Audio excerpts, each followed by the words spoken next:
Let your experience begin right now. From high atop the mountains of British Columbia to you listening around the world, this is Spaced Out Radio. You can follow us on our website, spacedoutradio.com, on Twitter, @SpacedOutRadio. Give our Facebook page a like, Spaced Out Radio Show. You can follow us on Instagram, Dave Scott, SOR, or on our YouTube channel, Spaced Out Radio Show.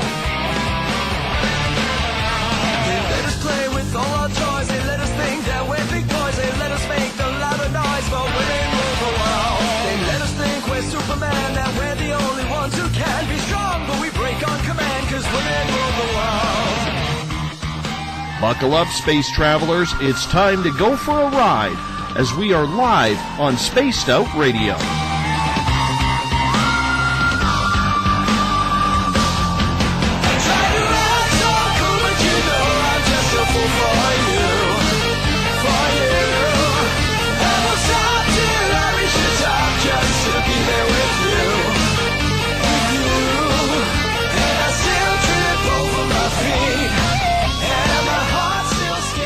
Sequence start. 6, 5, 4, 3, 2, 1. Said the deeper I go, the deeper I fall. Hey.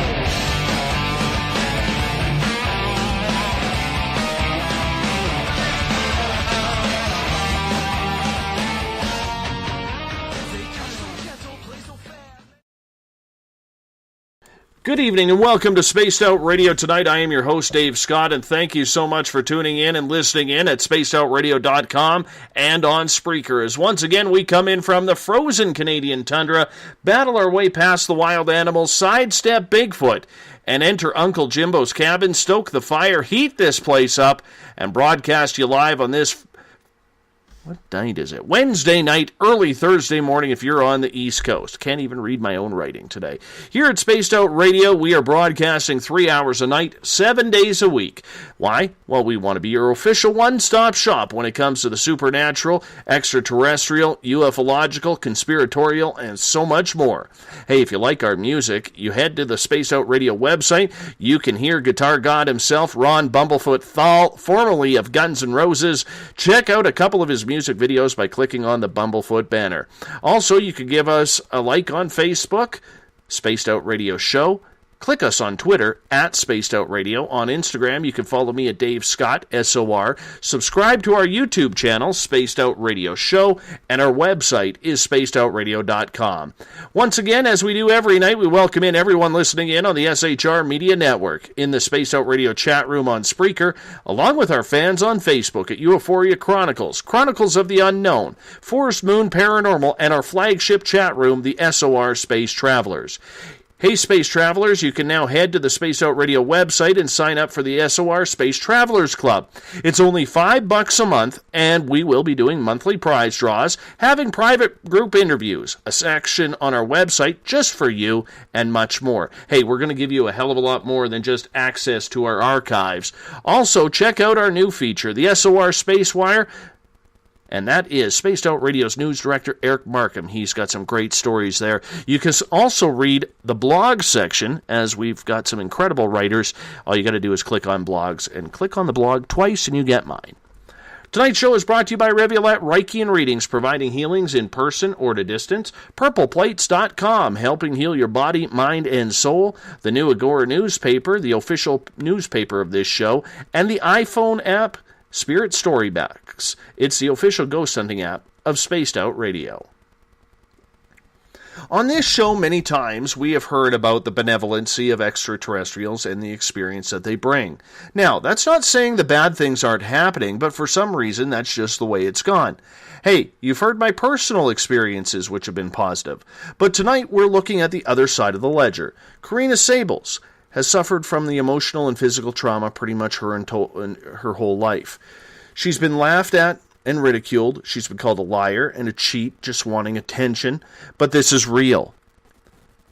She's been kidnapped, raped, tortured at the hands of the Greys. And it's not just her, it's her family and children as well. It's a life she wouldn't wish on anyone, even though over the last couple of years the experiences seem to have slowed down. You'll hear it in her voice. The pain, the emotional scarring, and the mental vivid memories are just a part of her everyday life. And it's not just the aliens who are pestering her. Black helicopters, government officials, and other weird happenstances have occurred around her, like tonight with the phone system. If the government didn't know, why would they have followed her? Flown over her home, followed her around. That's not even stating what's happened on the home front. She's shy and wary about talking publicly. She wants to and has to protect herself. Corina stays away from social media and the sorts because at this point of her life, she just wants some peace and quiet and to try and live as normally as possible.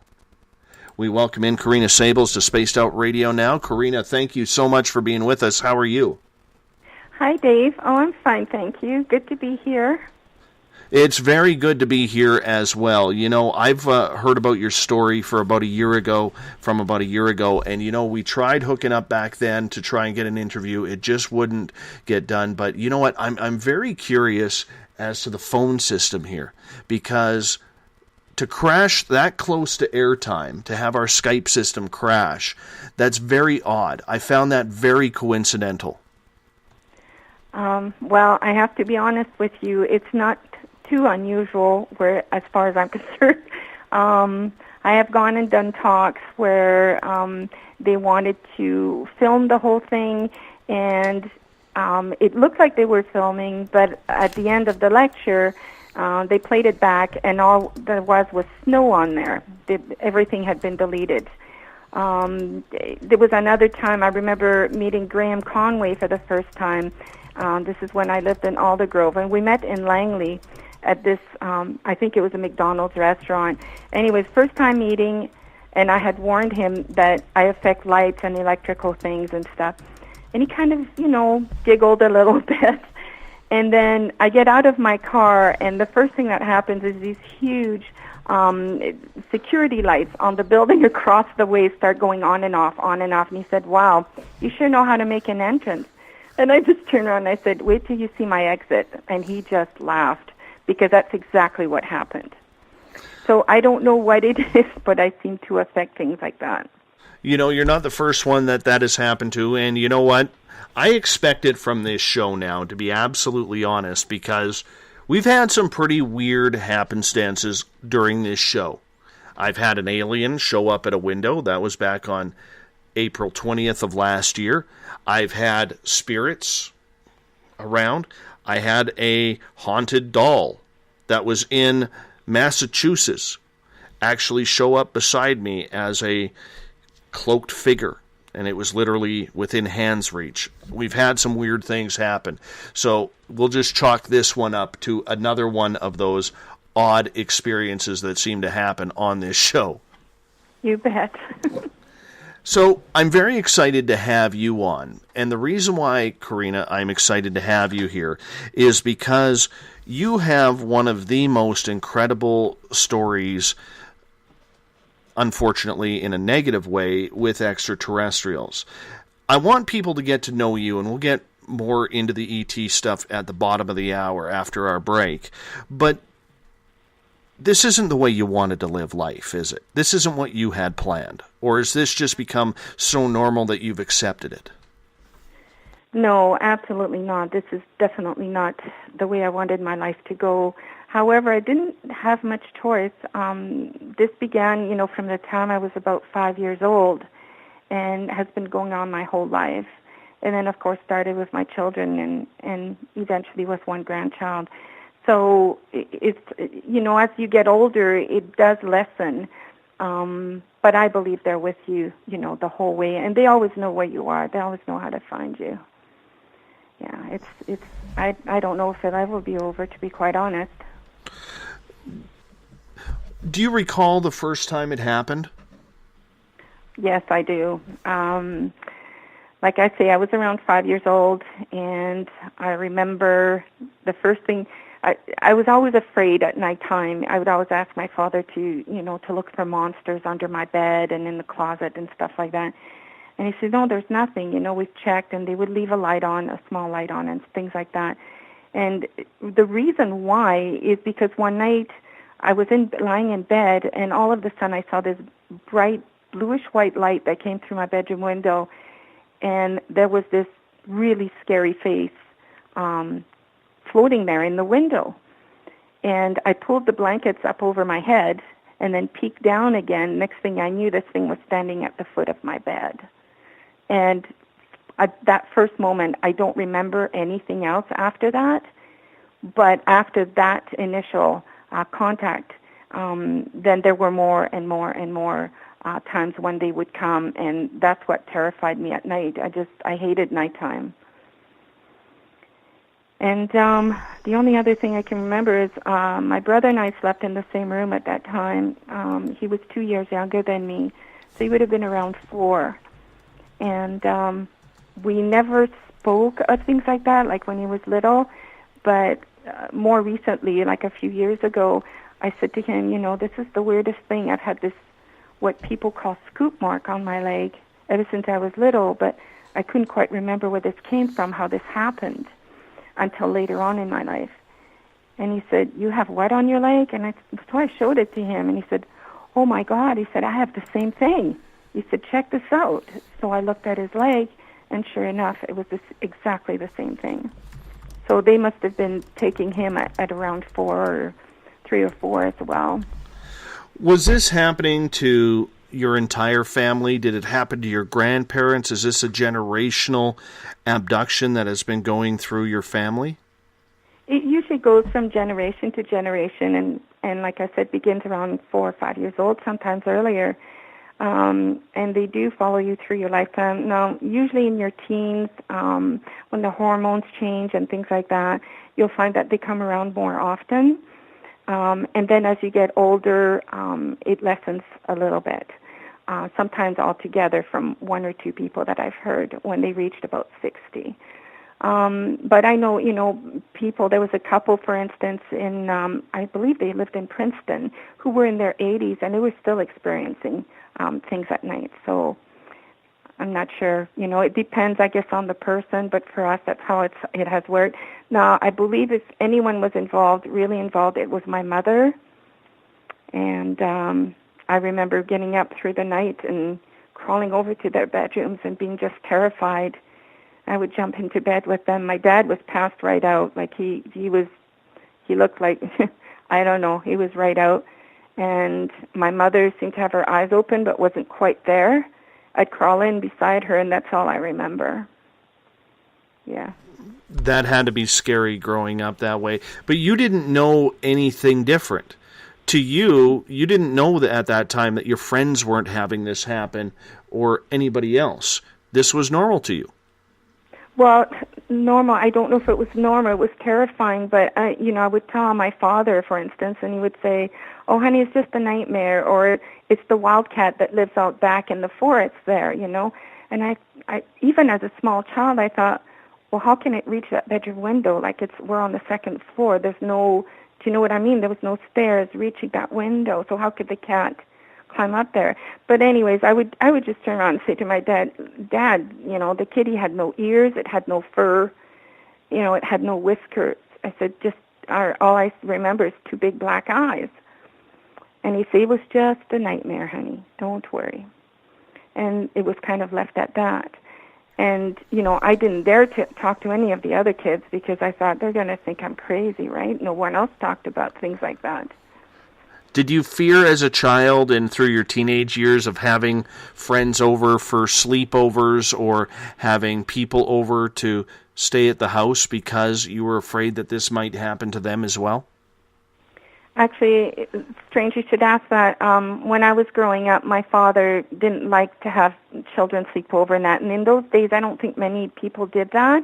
But, of course, as I had children, my daughter would ask her girlfriend if she could ask me if she could come over and sleep over.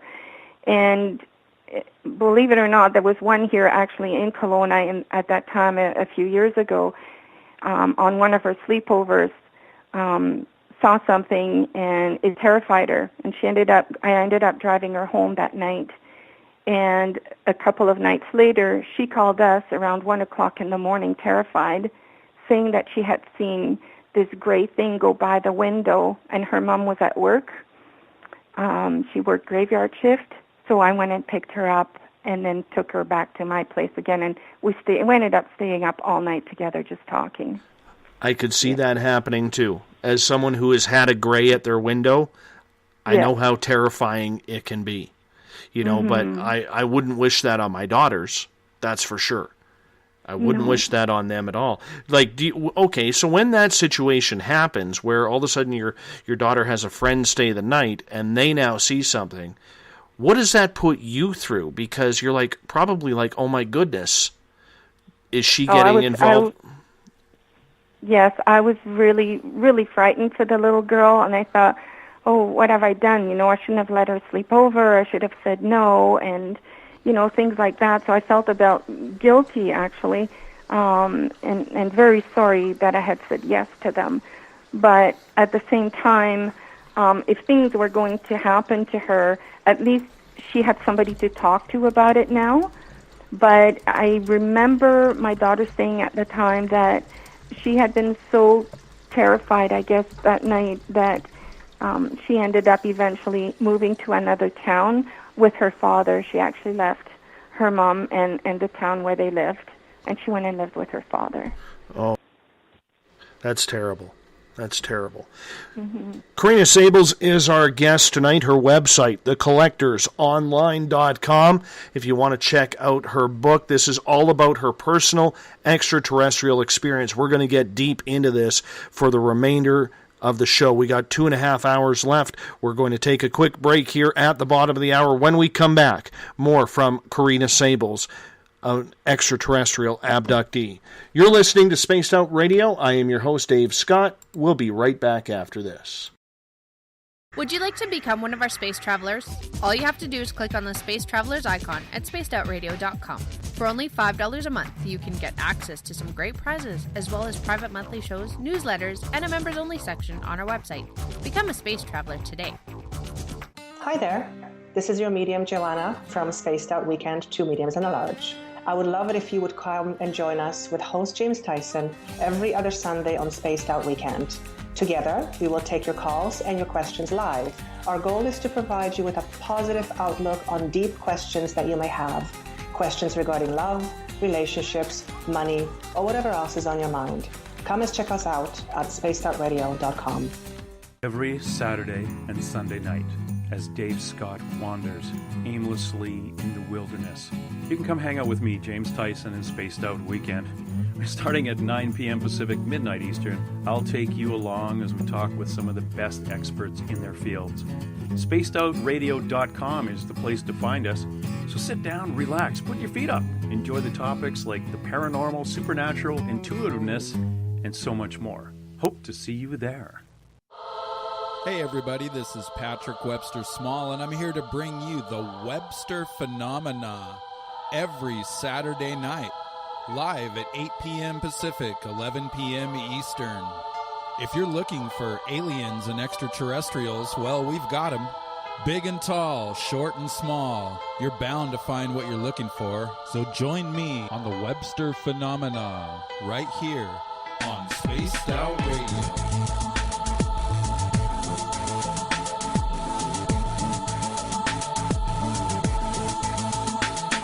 Visit purpleplates.com today. For over 40 years, the Purple Energy Plates have been delivering amazing results for their many customers.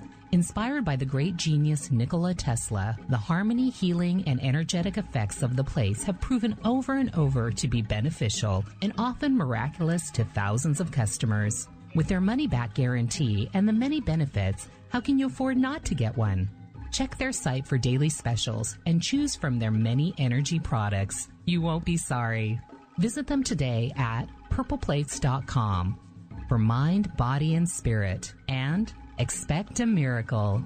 Have you ever wondered about those weird and strange creatures people have reported throughout history? Do you wonder if those stories are real? Me too, and that's why I started Cryptopia.us. Hey, this is Rob Morphy, crypto historian. Join me once a month on Spaced Out Radio with Dave Scott, where we will get into the odd and bizarre reports, from the Dover Demon to hairy hominids and everything in between. I will break down what people like you and me are seeing at spacedoutradio.com. Looking for a place to advertise at a very reasonable cost? Look no further than Spaced Out Radio. SpacedOutRadio.com has an advertising tab that you can click on to check out our daily, weekly, and monthly packages to play on radio or our website, including social media. From commercial spots to banners, we have it all. Check out our competitive pricing today. Hi there, I'm Butch Witkowski, lead investigator with U4 Cop.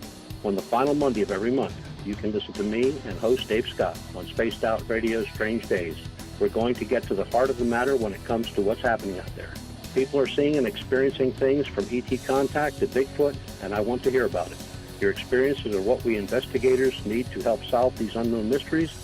So tune in at spacedoutradio.com to the final Monday of every month from Butch Witkowski's Strange Days. Want to connect with us online? Find us on Facebook, Spaced Out Radio Show, on Twitter, @Spaced Out Radio, on Instagram, Dave Scott, SOR, on YouTube, Spaced Out Radio Show, and our website is spacedoutradio.com.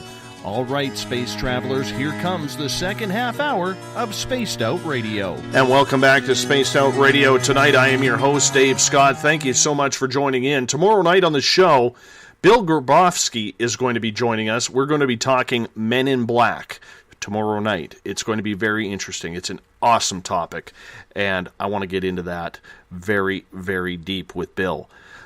If you want to follow us on Twitter, you can do so at Spaced Out Radio. Give our Facebook page a like, Spaced Out Radio Show. On Instagram, I can be followed at Dave Scott, SOR. Our YouTube channel, subscribe to it, is Spaced Out Radio Show, and our website is spacedoutradio.com. When you go to our website, you can check out a bunch of new features. You click Enter. You can check out our SOR Spacewire. That's our news system run by Eric Markham. You can also check out our team of writers who have a bunch of blogs posted. You can check out the affiliates that we are with. We're adding them on a daily basis. Those are people who want to be part of the SOR Space Club. And we have the SOR Space Travelers, where for only $5 a month, you can join our club, get a private access section to our website. You can automatically qualify for prizes that'll be drawn every month, monthly newsletters, and so much more. We're going to give you a heck of a lot more than just access to our archives. Tonight we are talking with ET experiencer Corina Saebels. Her experiences started at 5 years old. They have affected her family, her children, her grandchildren, even some of her children's friends. Carina, welcome back to Spaced Out Radio. Thank you. Is it tough this many years later after it happened and the situations that have happened? Is it tough to talk about it? Sometimes it is. I try not to think about it all the time. I try not to talk about it unless I'm doing some talk somewhere or something like this, or a radio show. Then of course, I'll talk about it. But yes, it does bring up deep emotions, and by the way that my body and my mind reacts, I can see that I'm still kind of a little bit in the fear mode at times. I get scared that it will happen again, and not so much myself, but again, my children and my grandkids. Well, you know what? It's one of those things where you live a nightmare on a daily basis. You don't know when it's going to happen. You don't know when they're going to show up. It's not like they give you a phone call and say, hey, we're stopping by tonight. And, the public perception, as I mentioned in the introduction to you, Carina, where people have ridiculed you.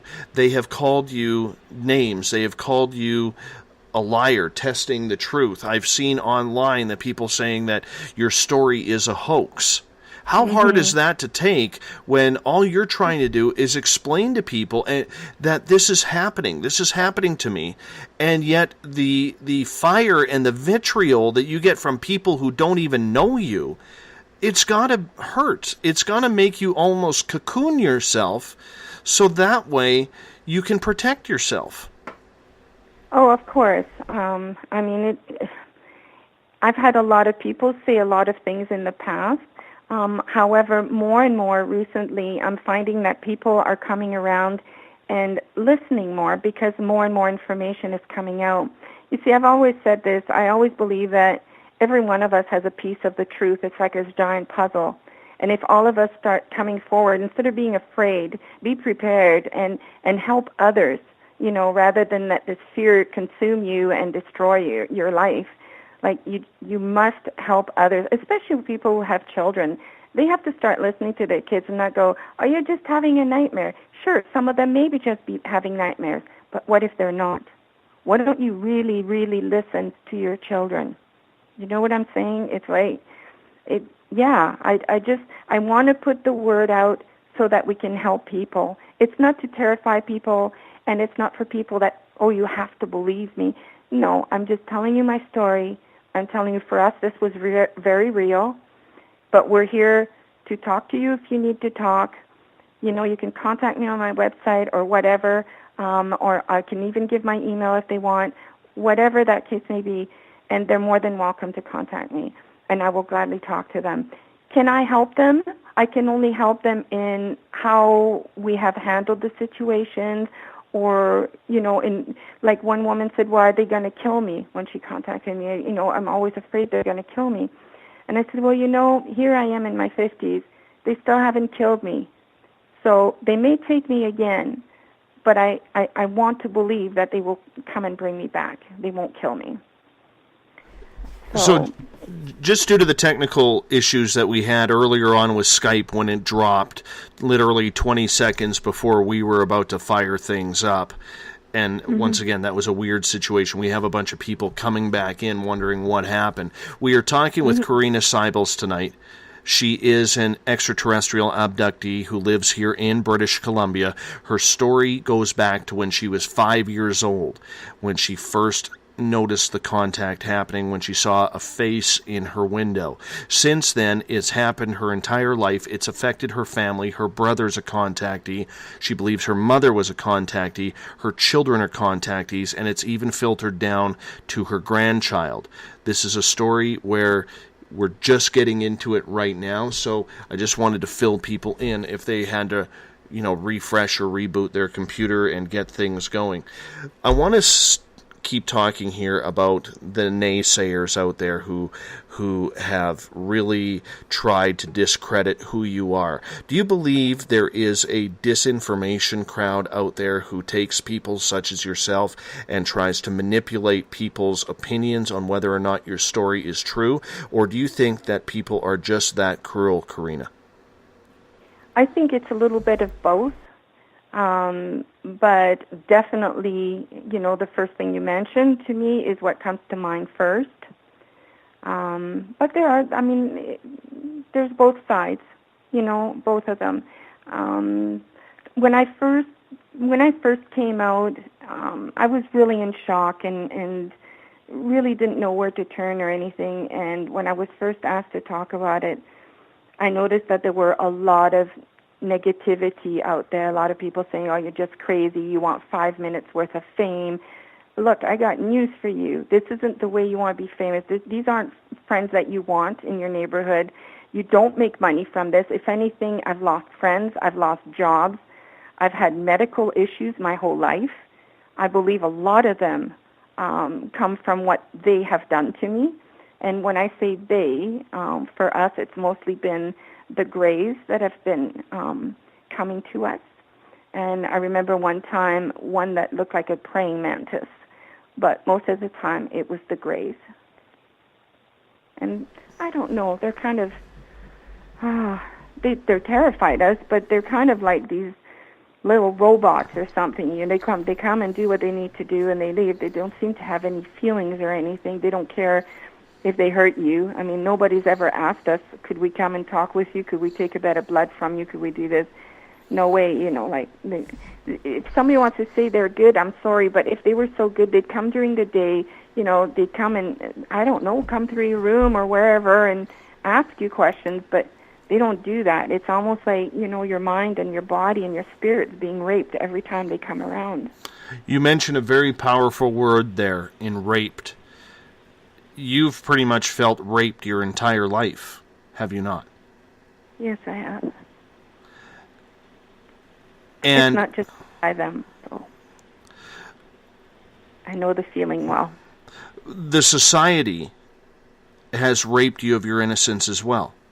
I mean, this is a double-edged sword here, because publicly people think what they are thinking, you know, trying to intimidate you, put you down. You're the crazy lady, you're the alien lady, you know, your family, you know, like you said, you've lost friends and people have strayed away from you because of this, and they've strayed away from your family because of this. Then you have the side of what the extraterrestrials are doing, the Greys and the Mantids, where they are physically taking you and doing some horrific things. You just haven't been able to catch a break. Not really. I mean, you know, as humans, okay, let's say we get raped or we get hurt or whatever, we have counselors we can go to, we have physicians we can talk with that can help us with our physical ailments and understand our physical ailments, and so on and so on. But when we're dealing with ETs, it's a totally different story. I can't walk into my doctor's office and say, guess what, you know, I woke up this morning, I had this really weird nightmare, and they were doing something with me inside down there, and I wake up and I've got like a scar, well, not a scar, but I had a puncture hole in my belly button, and it was filled with almost dried blood. And, you know, how do you talk to your doctor about that? I mean, they just think you're either crazy or you're having like a nervous breakdown. There's always something that they will make it, they'll call it, right? So for me, in my situation, and people like myself, there is no one to go to, really. I was fortunate enough to meet Graham Conway from UFOBC in Vancouver many years ago. He's the one that helped my children and I through many years of stuff until he passed away, and I miss him terribly.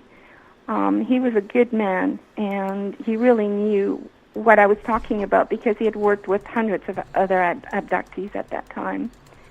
And, you know, all these good people, all the high names, I mean, most of them have been passing away, and there's hardly anyone left to talk to, really. And I don't want that to be, you know, people's problem. Like, I want them to have someone that they can come and talk to. This is very important. I have some questions coming in for you from the Spaced Out Radio chat rooms here. We'll start with Eric in the Spaced Out Radio chat room on Spreaker. He is asking, was the experience with the Mantids identical to what you were experiencing with the Greys? I don't remember much of the praying mantis. That was only one occasion that I can remember having a praying mantis there. Was it as, you know, violent or whatever as the Greys? I honestly couldn't tell you. All I remember is being terrified, watching that thing come closer, and being totally disgusted with how it looked, and I must have passed out, or they put me out, I don't know, but I remember nothing about this. Corey in the Spaced Out Radio chat room has a personal message for you. She says that tell Corina from all of us that we are extremely sorry that you have lost friends and co-workers and jobs because of it. It shouldn't be that way, and she sends her condolences to you. Thank you so much. This is Corey? Yeah. Thank you, Corey. I really appreciate your support. It means a lot to me. Thank you. Let's go over to the SOR Space Travelers with Bob. He is asking, some people say calling upon the name of Jesus Christ will stop the abductions. Had you ever tried this, and if so, did it work for you? Well, let me first of all say that I was brought up Catholic until my mother died when I was 8 suddenly, and my father quit believing, and we stopped going to church. Needless to say, from that time on, I hadn't gone to church or anything. Later on in my life, after a near-death experience in my 30s, I became very spiritual. Still believe in God, believe that, you know, there's a supreme being, but I would call myself more spiritual than religious. I'm sorry, what was the question again? A lot of people have said that when they have yelled in the name of Lord Jesus Christ, that the aliens have disappeared. And we're wondering if that worked for you. Well, I try praying and, you know, doing this kind of thing. But I have to be honest. I mean, it didn't stop them from coming back. They have come back. Just I was praying, from a young age. In my 20s, I remember, saying, please, can you help me, and things like that. But the next thing I knew, I would get another sighting. I would get another abduction. My parents would tell me I was missing through the night. Where did you go? I wasn't that kind of kid. I didn't go out. I didn't date. I mean, why would I go missing through the night, So I guess they just came back. Did you ever get angry with God over this? A little bit. I hate to admit it, but there were times when I felt angry, yes. Do you feel let down? I'm not sure. I think I went through a lot of different emotions at one time with that. But one day I remember it was so severe the night before, and my children had been involved. And I remember sitting in my backyard, and it was kind of dusk, going towards dusk. And I just started bawling, and I screamed up and looked up in heaven, and I just said, have you abandoned me? Like, where are you? And I had the most profound experience, but I don't know what it was. I don't know what happened. It was a huge sphere, and around that sphere there were dozens of smaller spheres attached to it, and they were yellows and pinks and oranges, and it was the most beautiful thing I've ever seen. And then it just disappeared as quickly as it appeared, and it was up above a house. It was about the size of a house, above a house. And then as soon as I said that, it disappeared. And then I repeated, and I said, who was that? Was that the ETs, or was that you, God? And it appeared again, and then it disappeared. I have no idea what that was. Was it because I was in a state of God knows what? I don't know. I know that feeling. I absolutely know that feeling, that what that's like to yell up at God and then all of a sudden see something. The one time I yelled up at God, kind of like, what are you trying to do here? Why are you sending me all this stuff to change the ways? Within 5 minutes of that happening, I saw the biggest black triangle I have ever seen. And it was in the lower mainland of British Columbia, and I swear if we laid this down.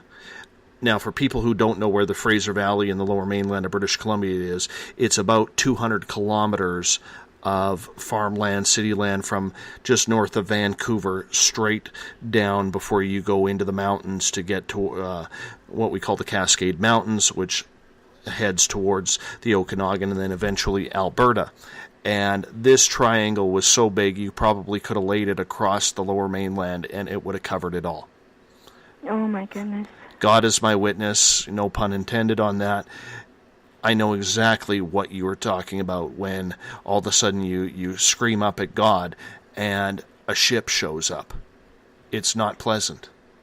No, you reminded me of, I think it was around 1993, I had quite a sighting with a boomerang-shaped ship.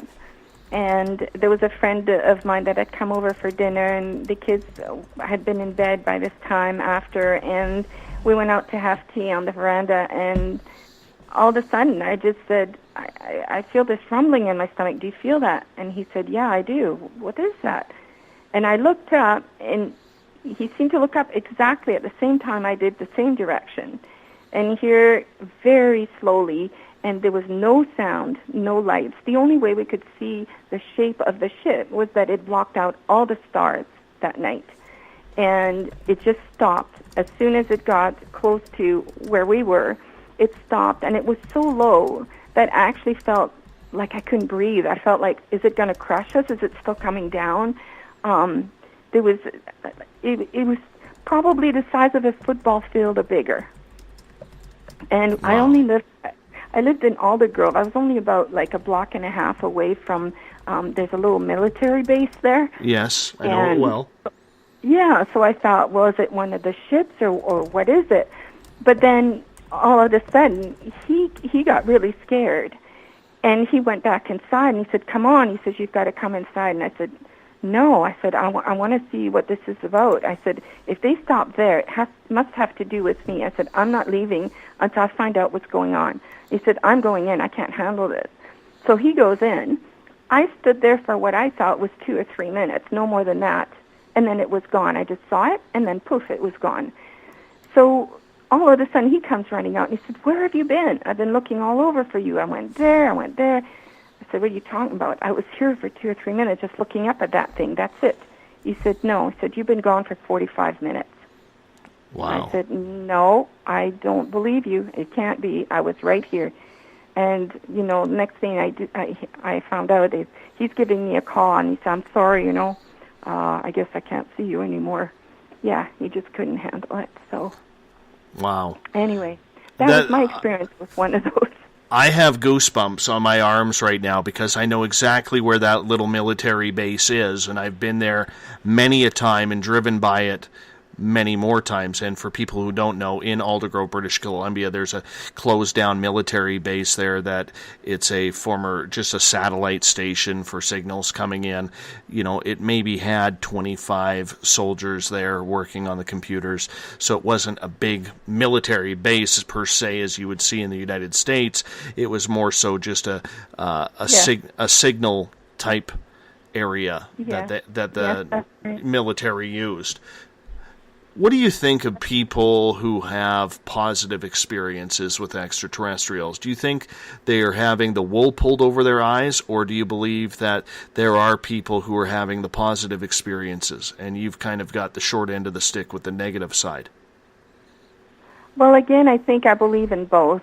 You know, I wish that we could have experienced really good experiences like other people. Unfortunately, it wasn't that way, but it doesn't mean that it's like that for everybody. I think that ETs, you know, they're like us human beings. There is some people that are good-hearted and gentle and kind, and there's other people that aren't so nice. And I guess in you know, with them, it's the same thing. I believe that some are probably kind and are actually wanting to help us or you know, just contact us in a nice way. But the ones that we've been contacted with are they're not nice. No.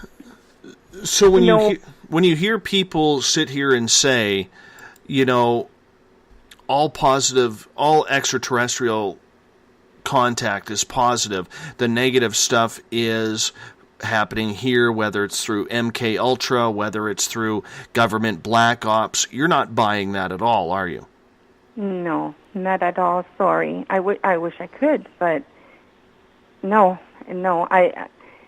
What we've experienced is so real. Is so, you're not asleep, you're awake, and you know, the smells in the room, the sounds, the feel, everything, all your senses are touched. There's no way that this is a dream. Dreams are very different. And, you know, if it was anything, like I can tell you, like there's been a time where I was taken and then this being took me, and I know this is going to sound crazy, but again, I'm just telling you what happened. I was taken to an underground, what looked like a really large tunnel. And it was so big, I saw Hummers in there, I saw military jeeps, but there were people there who looked like they were, I don't know, they had dark skin, military uniforms. The one that was beside me, that had me, he actually had me by my arm at one point. And he stopped to talk to somebody in a white lab coat, and he let go of my arm, and at this point I saw a couple of doors to my right, and I went through one of those doors. I watched to make sure he was busy talking, and my curiosity got the best of me. I walked through the doors because I thought, this isn't a dream. I'm actually feeling all this. I'm hearing all this. And when I got in there, I had the shock of my life. I wish I'd never gone through those doors, you know, because there were, I don't know, lab people, scientists, whatever you want to call them, but I think I heard German talking, because I was born in Belgium, in Brussels. So to me, the sound of German speaking, I was used to it. I was accustomed to it. And I believe it was German they were talking. But besides all these tables were cages, and it looked to me like they had mixed humans with animals and greys with humans, and I can't explain it, and I hate talking about it because I know what it sounds like. If I was in someone else's shoes, I would go, okay, this woman's flipped. She doesn't know what she's talking about.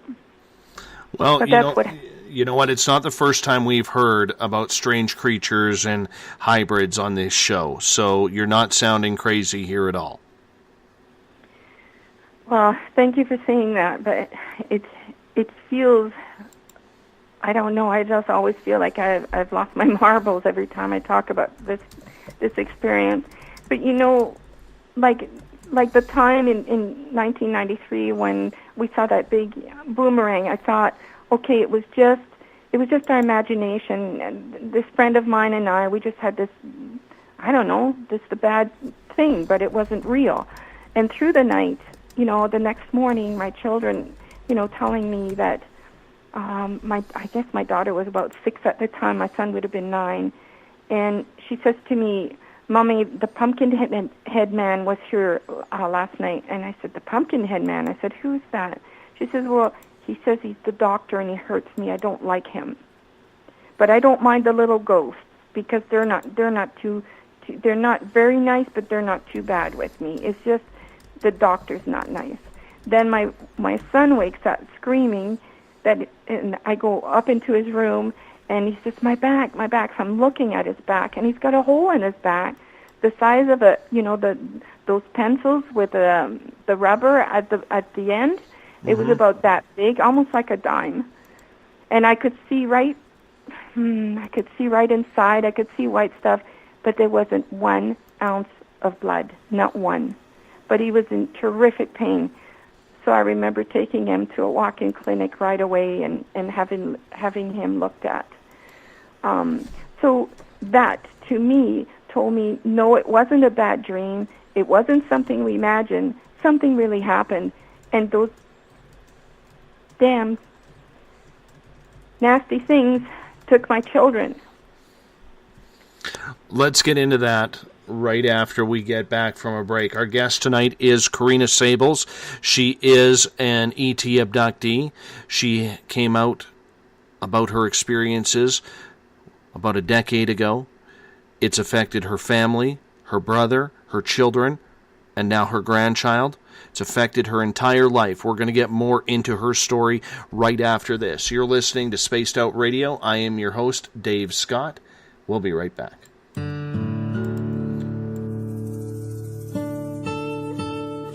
Greetings and salutations, space travelers, from the Chronicles of the Unknown team. What is Chronicles of the Unknown? I keep hearing about this thing. It's a new paranormal reality TV show based right here in beautiful British Columbia, Canada. Follow our team as we uncover claims of activity on the Caribou Gold Rush Trail. You can also follow us here every third Monday, where 2 members of our team will be available to answer your questions.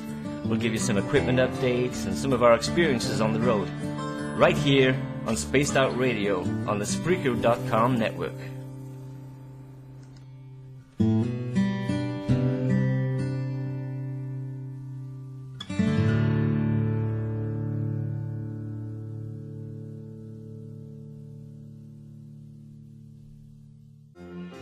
Do you believe you've been in contact with extraterrestrials? Have you seen the Greys, the Mantids, or the Reptilians? I am Samantha Mullet, and on the second Tuesday of each month, you can listen and learn from my experiences with off-worlders on Spaced Out Radio's The ET Experience. With host Dave Scott, we'll sit down and chat about what's going on with our friends from other worlds. We'll also try to answer your questions, so please tune in on the second Tuesday of the month, only on Spaced Out Radio. Are you interested in advertising on Spaced Out Radio? Head to our website at spacedoutradio.com and click on our advertising tab. There, You will find an assortment of ways you can get your product out there with us, from radio commercials to banners and social media. Have a product you like our hosts to endorse? We can do that too. Visit spacedoutradio.com for more details. Did you know that Spaced Out Radio runs 7 days a week? Hi, it's James Tyson from Spaced Out Weekend. Every Saturday and Sunday night, starting at 9 p.m. Pacific, midnight Eastern, you can join me and my guests for some great chatter about what's going on out in the universe, or even in that dark part of the basement you really don't want to go back into.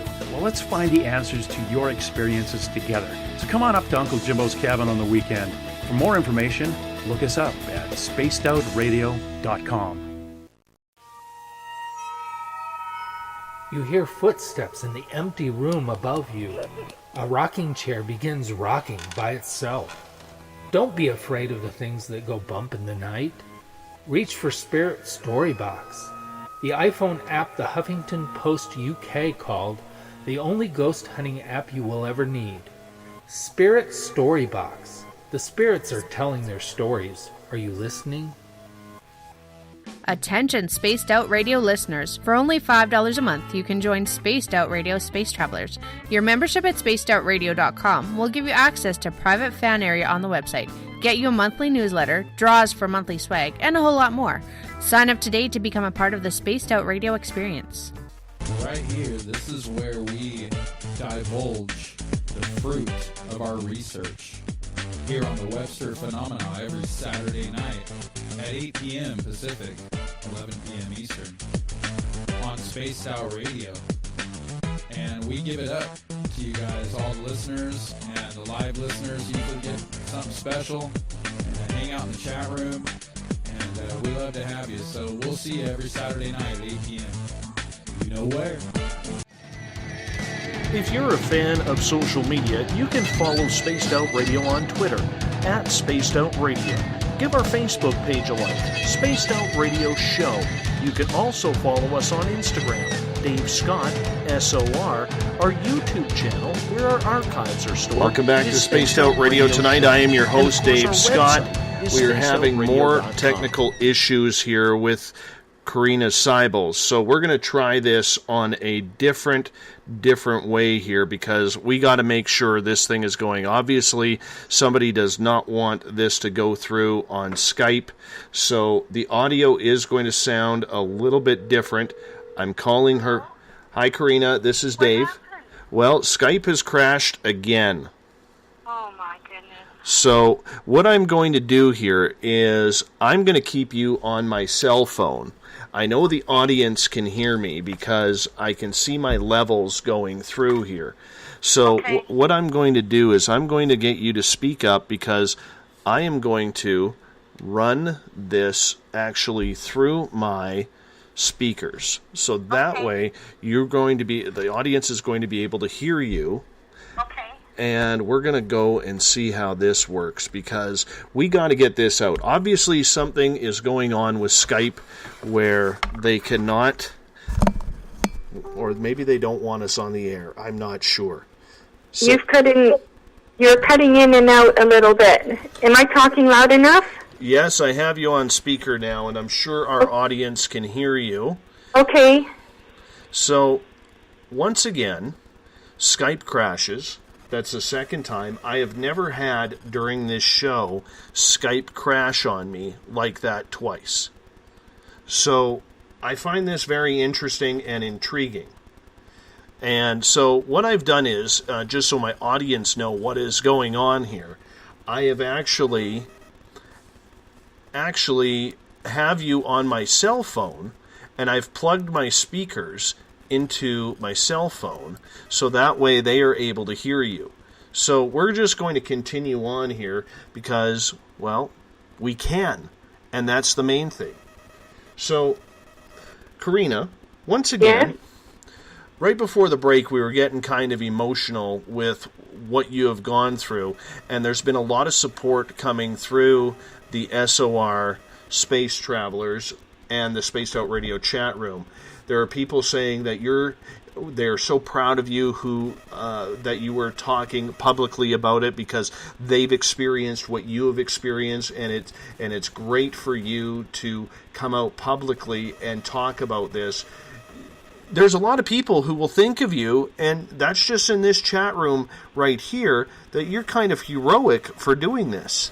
Oh my goodness, I don't see myself as a hero at all, but thank you so much for all of your support. I truly appreciate it. You have no idea how much it means to me to have so many people say, you know what, it's okay, like, we believe you, or we've gone through the same thing. It's nice to know that I'm not alone either, right? Well, you know what? And that comfort has to make you feel better, because when you know you're not alone in something, and you know that you you may be the voice, but there are so many people standing behind you who haven't had the strength to come out and talk about that, you know, you're kind of, like I said, a hero to them as well, because a lot of people are afraid, and you know that fear. Oh, yes, all too well.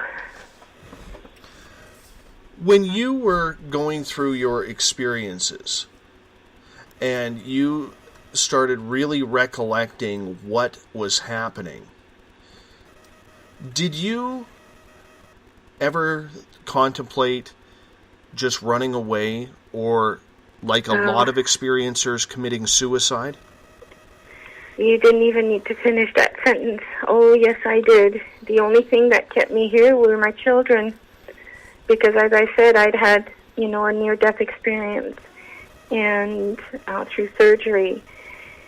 And I've always been very intuitive, so I knew something was going to happen, and I had told the doctors, and they said, oh, no, you'll be fine. I said, no, I've got a rare blood, RHO negative, and I said, you know, I've been told, you know, maybe I should take some of my own blood. And he said, no, everything will be fine. Well, it wasn't, and I, you know, started bleeding to death. So, anyways, yeah, so you know what, I'm so, I don't know what to tell you. My mind sometimes goes like this since I was diagnosed with epilepsy and a brain tumor, small brain tumor, about 1.5 years ago. And I could be in the middle of a sentence or something, and all of a sudden it goes blank. So please forgive me, everybody. It was just one of those moments that just happened, and I feel really bad and embarrassed, but... Oh, don't worry about it. This is what happens. No, that's just fine. That's just fine. You mentioned the rare blood that you have. Mm-hmm. Did you think that the experiences that you were having had to do with the blood that you have? Did you look into that? What made you realize that maybe it was your blood type that had to deal with the experiences? I had known that my blood type was rare, apparently, so a doctor had told me years prior to that through another surgery. So I think that's why I mentioned it. Like, can I take some of my own blood in case, you know, I start bleeding, then and we need blood, I can use my own blood. So that's where that came from. But I don't know if it had anything to do with ETs or being taken or anything. I just know that that's what I was told years earlier.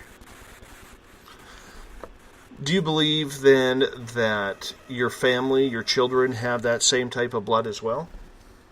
I believe my mother did, and I think it's my daughter who has, or my son and daughter, I can't remember now, that have O blood as well.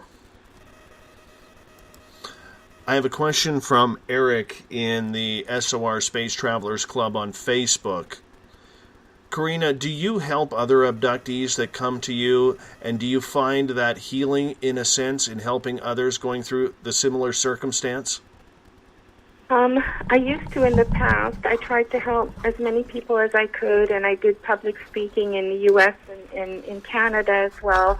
A couple of documentaries have been done. So that was my way of trying to help as well. And then afterwards, they would get, either my email or my website, and then we'd keep communication that way. In some ways, it helped me because I knew that I was helping somebody, so it made me feel better to help someone else that was going through the same thing. But in another way, it became pretty intense for me, as in it would bring up those things over and over and over again. And you'd think after quite a few times, you'd start feeling better about it, or that, some of that fear would go away.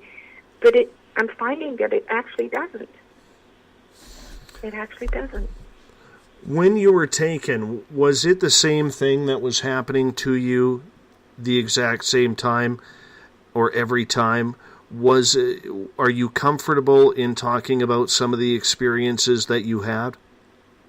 I'm okay to talk about it tonight, sure. If, whichever ones that, that you want me to cover, I can do that.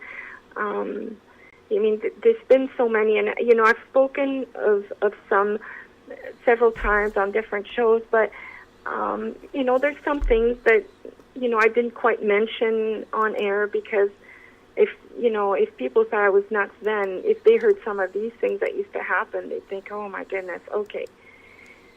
But,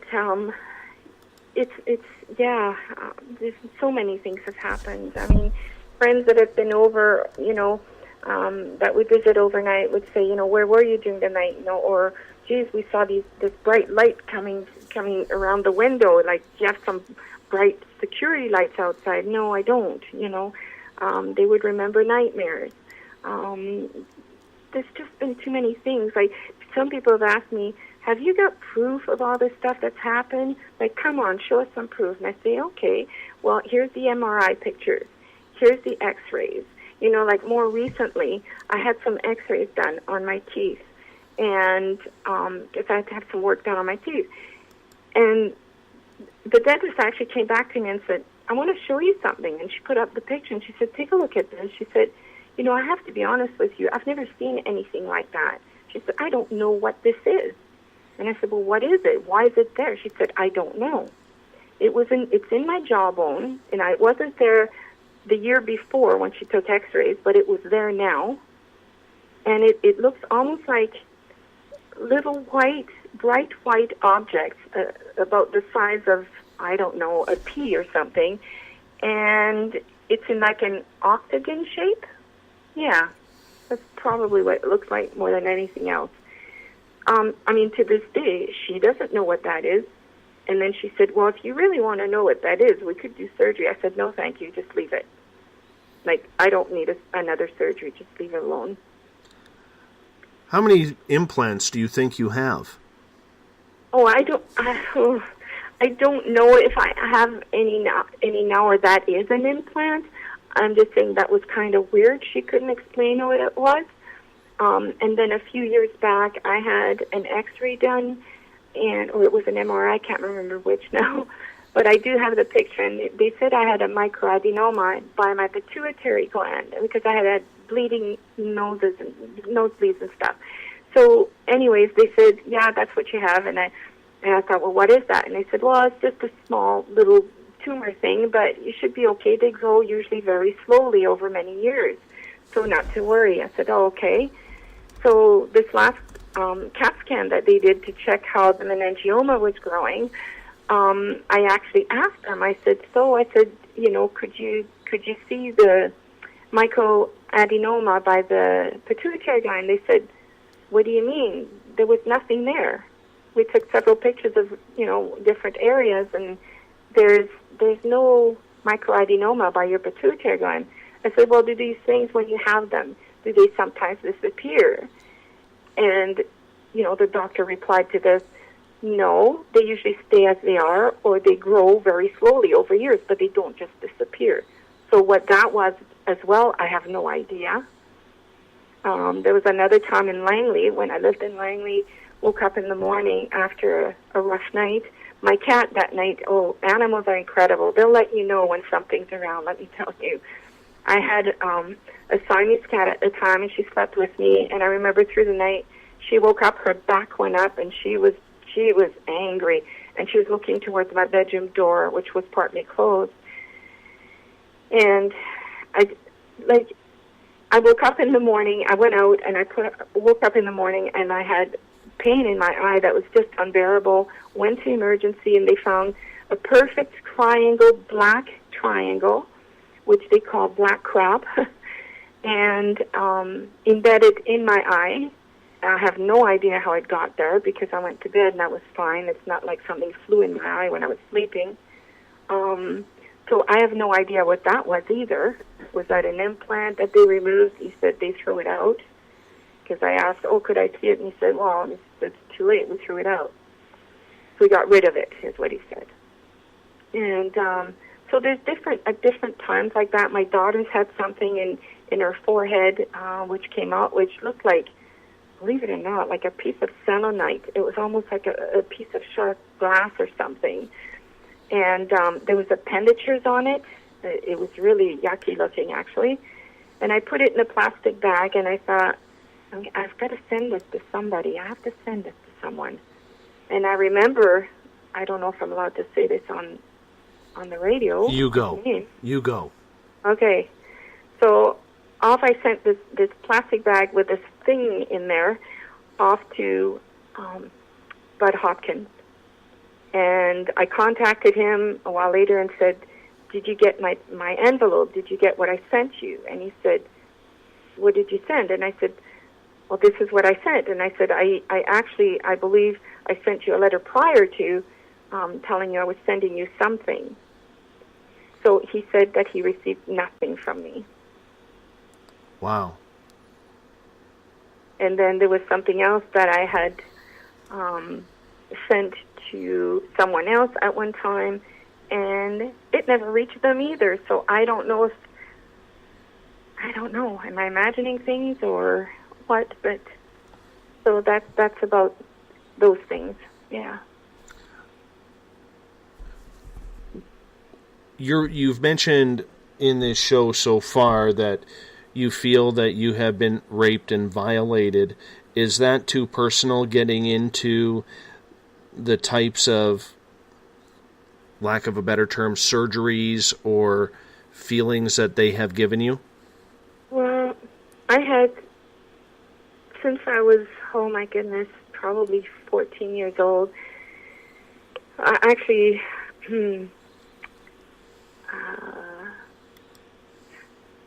it started when I was about 12, and I had severe problems with very heavy bleeding.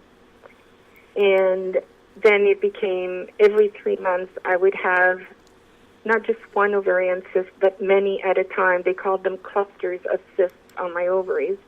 So I had surgery about every 3 months to take care of all this problem. They also told me that I had severe endometriosis, like my mother had, who, by the way, passed away at 29 with cancer of the uterus, apparently. And then it just went from bad to worse.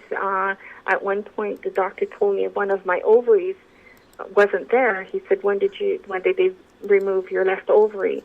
I said, they've never removed my ovary. I said, they've done surgeries for the cyst, but never removed an ovary. He said, oh, no. He said, you don't have a left ovary. 4 months later, I had to go in again for cysts. And I said, when I woke up and came to, I said, how was the cyst on the ovary? Like, did you get them all? And he said, well, we actually found a 5 centimeter one on the left. And I said, wait a minute. I said, no. I said, the last doctor that operated on me told me my left ovary was no longer there. He said, well, I don't know what you're talking about. He said, you had both ovaries in there. They also told me that I had a lot of scar tissue in there. It looked almost like I'd had pregnancies, because I told them, they asked me, at this point, if I had had children, and I said no. And they said, well, to us, it looks like you've had a few pregnancies. And I said, well, it can't be. I'm telling you, I've never had children so far, so how can that be? So, wow. Yeah. Do you think you were part of a hybridization program then? Definitely. I was actually told that I was pregnant when most of the doctors had said to me, "You'll never get pregnant. It would be impossible. You've had too many problems," and blah, blah, blah. And then eventually I started feeling pregnant, and I would go in and I'd say, "Look, I know I'm pregnant. There's something different with me. Things are changing." And they would do a test, and they said, "Oh, my goodness, yes, you're pregnant." And I stayed pregnant. The first time it happened, I was pregnant about 3 months, almost 3 months. And then overnight, it seemed like the fetus was gone. They did the test, and there was nothing in there. Nothing. A lot of people who have had these experiences with fetuses disappearing and the hybridization program, we've heard them go back onto the ships and actually see their hybrid children. Have you ever had that happen? I was shown babies at different times, but I don't know if they were really mine or not. I have to be honest. I remember one specific time I was younger, and I remember waking up on this table that it seemed like some kind of metal, and it was cold, but it had no legs. It just seemed to float in midair or something. Anyway, they had me sitting on there, and I remember just having my nightie on. So I don't know if I was just brought there or what was going on, but I looked across from me, and on this wall was this table that protruded out of the wall, and all of this was in the same kind of material as the table. And on that table was a baby, but they hadn't even put a blanket on it.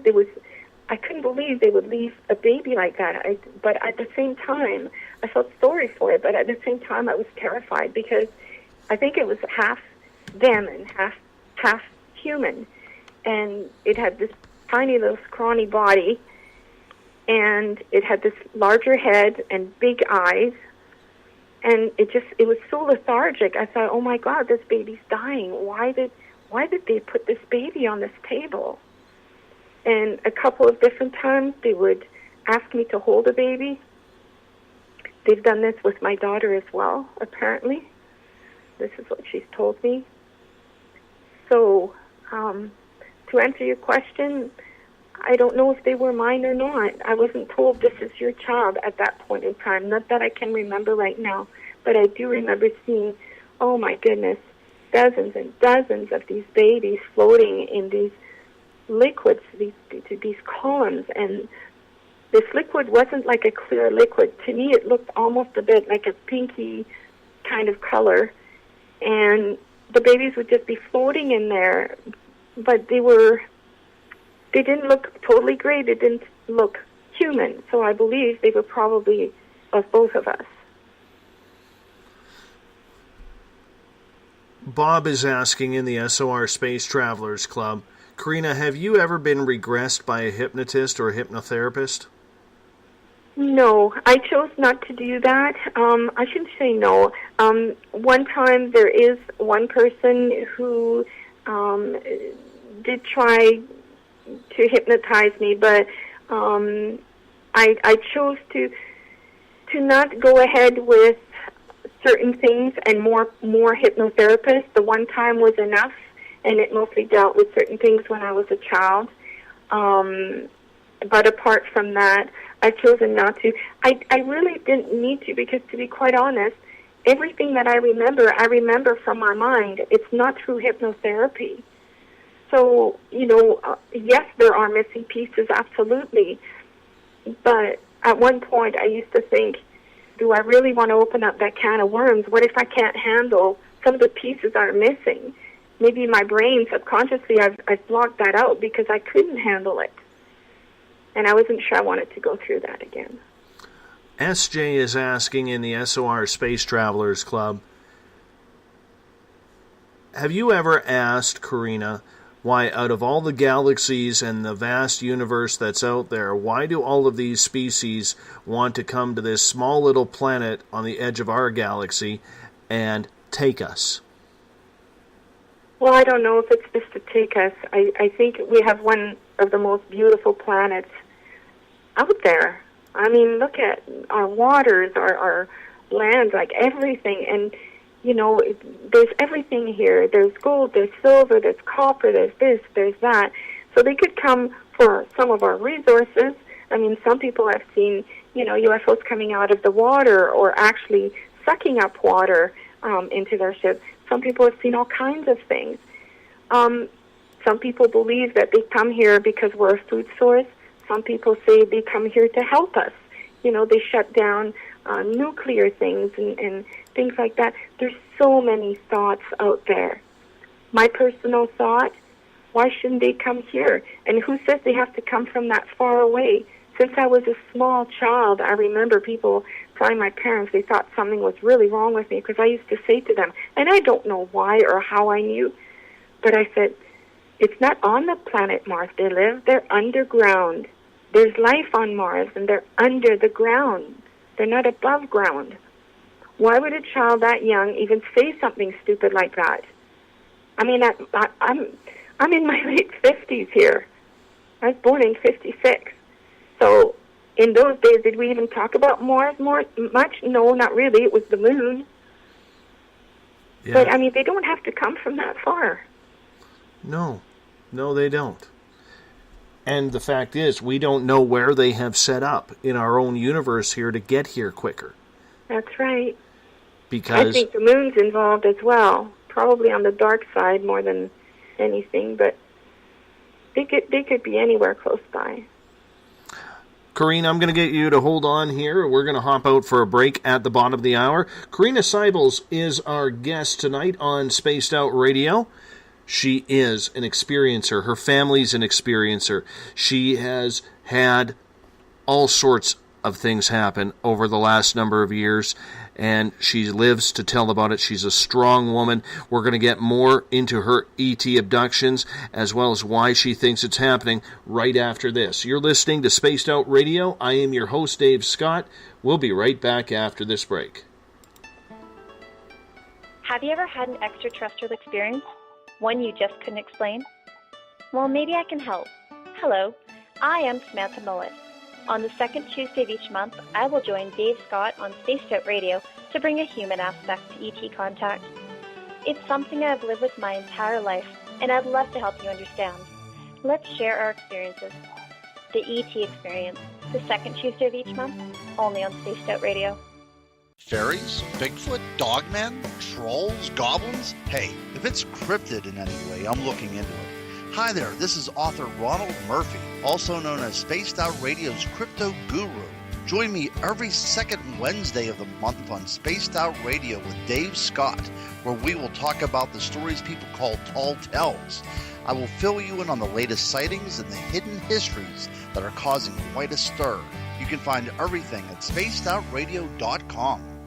Hi there, this is Jolene with Rivulet Reiki and Readings, and I want you to relax. Let me help you chill out and get in touch with your body, mind, and soul. In this busy world, sometimes we need to let go, and this is where I can help. Visit my website, rivuletrndr.wix.com/rivuletrndr, or my Facebook page, Rivulet R&R, to set up an appointment for relaxation, Reiki, or readings, no matter where you are. It's time for you to make time for you. Would you like to expand your clientele? Have you ever thought of online radio advertising? Check out spacedoutradio.com to get your name out there. Our listeners support those who advertise with us, so why not give it a try? We have the most competitive advertising prices out there. Just click on the advertising tab on spacedoutradio.com and contact us today. Are you an ET experiencer, but you just don't know what's going on? Are you too timid or shy to discuss it with anyone? Maybe I can help. Join me, R. Keith Andrews, the first Friday of every month on Spaced Out Radio, and I will help you to find the answers you're looking for. Together, I will help you understand the off-worlders and the true meanings behind your experiences. All you have to do is join us in the Spaced Out Radio chat room. See you there. Every Saturday and Sunday night as Dave Scott wanders aimlessly in the wilderness. You can come hang out with me, James Tyson, in Spaced Out Weekend. Starting at 9 p.m. Pacific, midnight Eastern, I'll take you along as we talk with some of the best experts in their fields. SpacedOutRadio.com is the place to find us. So sit down, relax, put your feet up. Enjoy the topics like the paranormal, supernatural, intuitiveness, and so much more. Hope to see you there. Hi there, this is your psychic medium Joanna, and I would love it if you would join us every other Sunday on Spaced Out Weekend. With host James Tyson, we'll bring you personal psychic messages on two mediums and a large. Questions about love, life, career changes. We would love it if you would come and join us live. Call in and listen in for the experience. Allow us to open the doors to your other side. Two mediums and a large, heard only on Spaced Out Weekend at spacedoutradio.com. Would you like to become one of our space travelers? All you have to do is click on the Space Travelers icon at spacedoutradio.com. For only $5 a month, you can get access to some great prizes, as well as private monthly shows, newsletters, and a members-only section on our website. Become a space traveler today.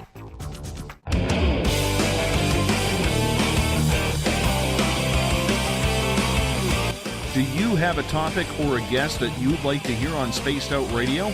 Let us know at spacedoutradio.com, where you can sign up to become a Space Traveler member today.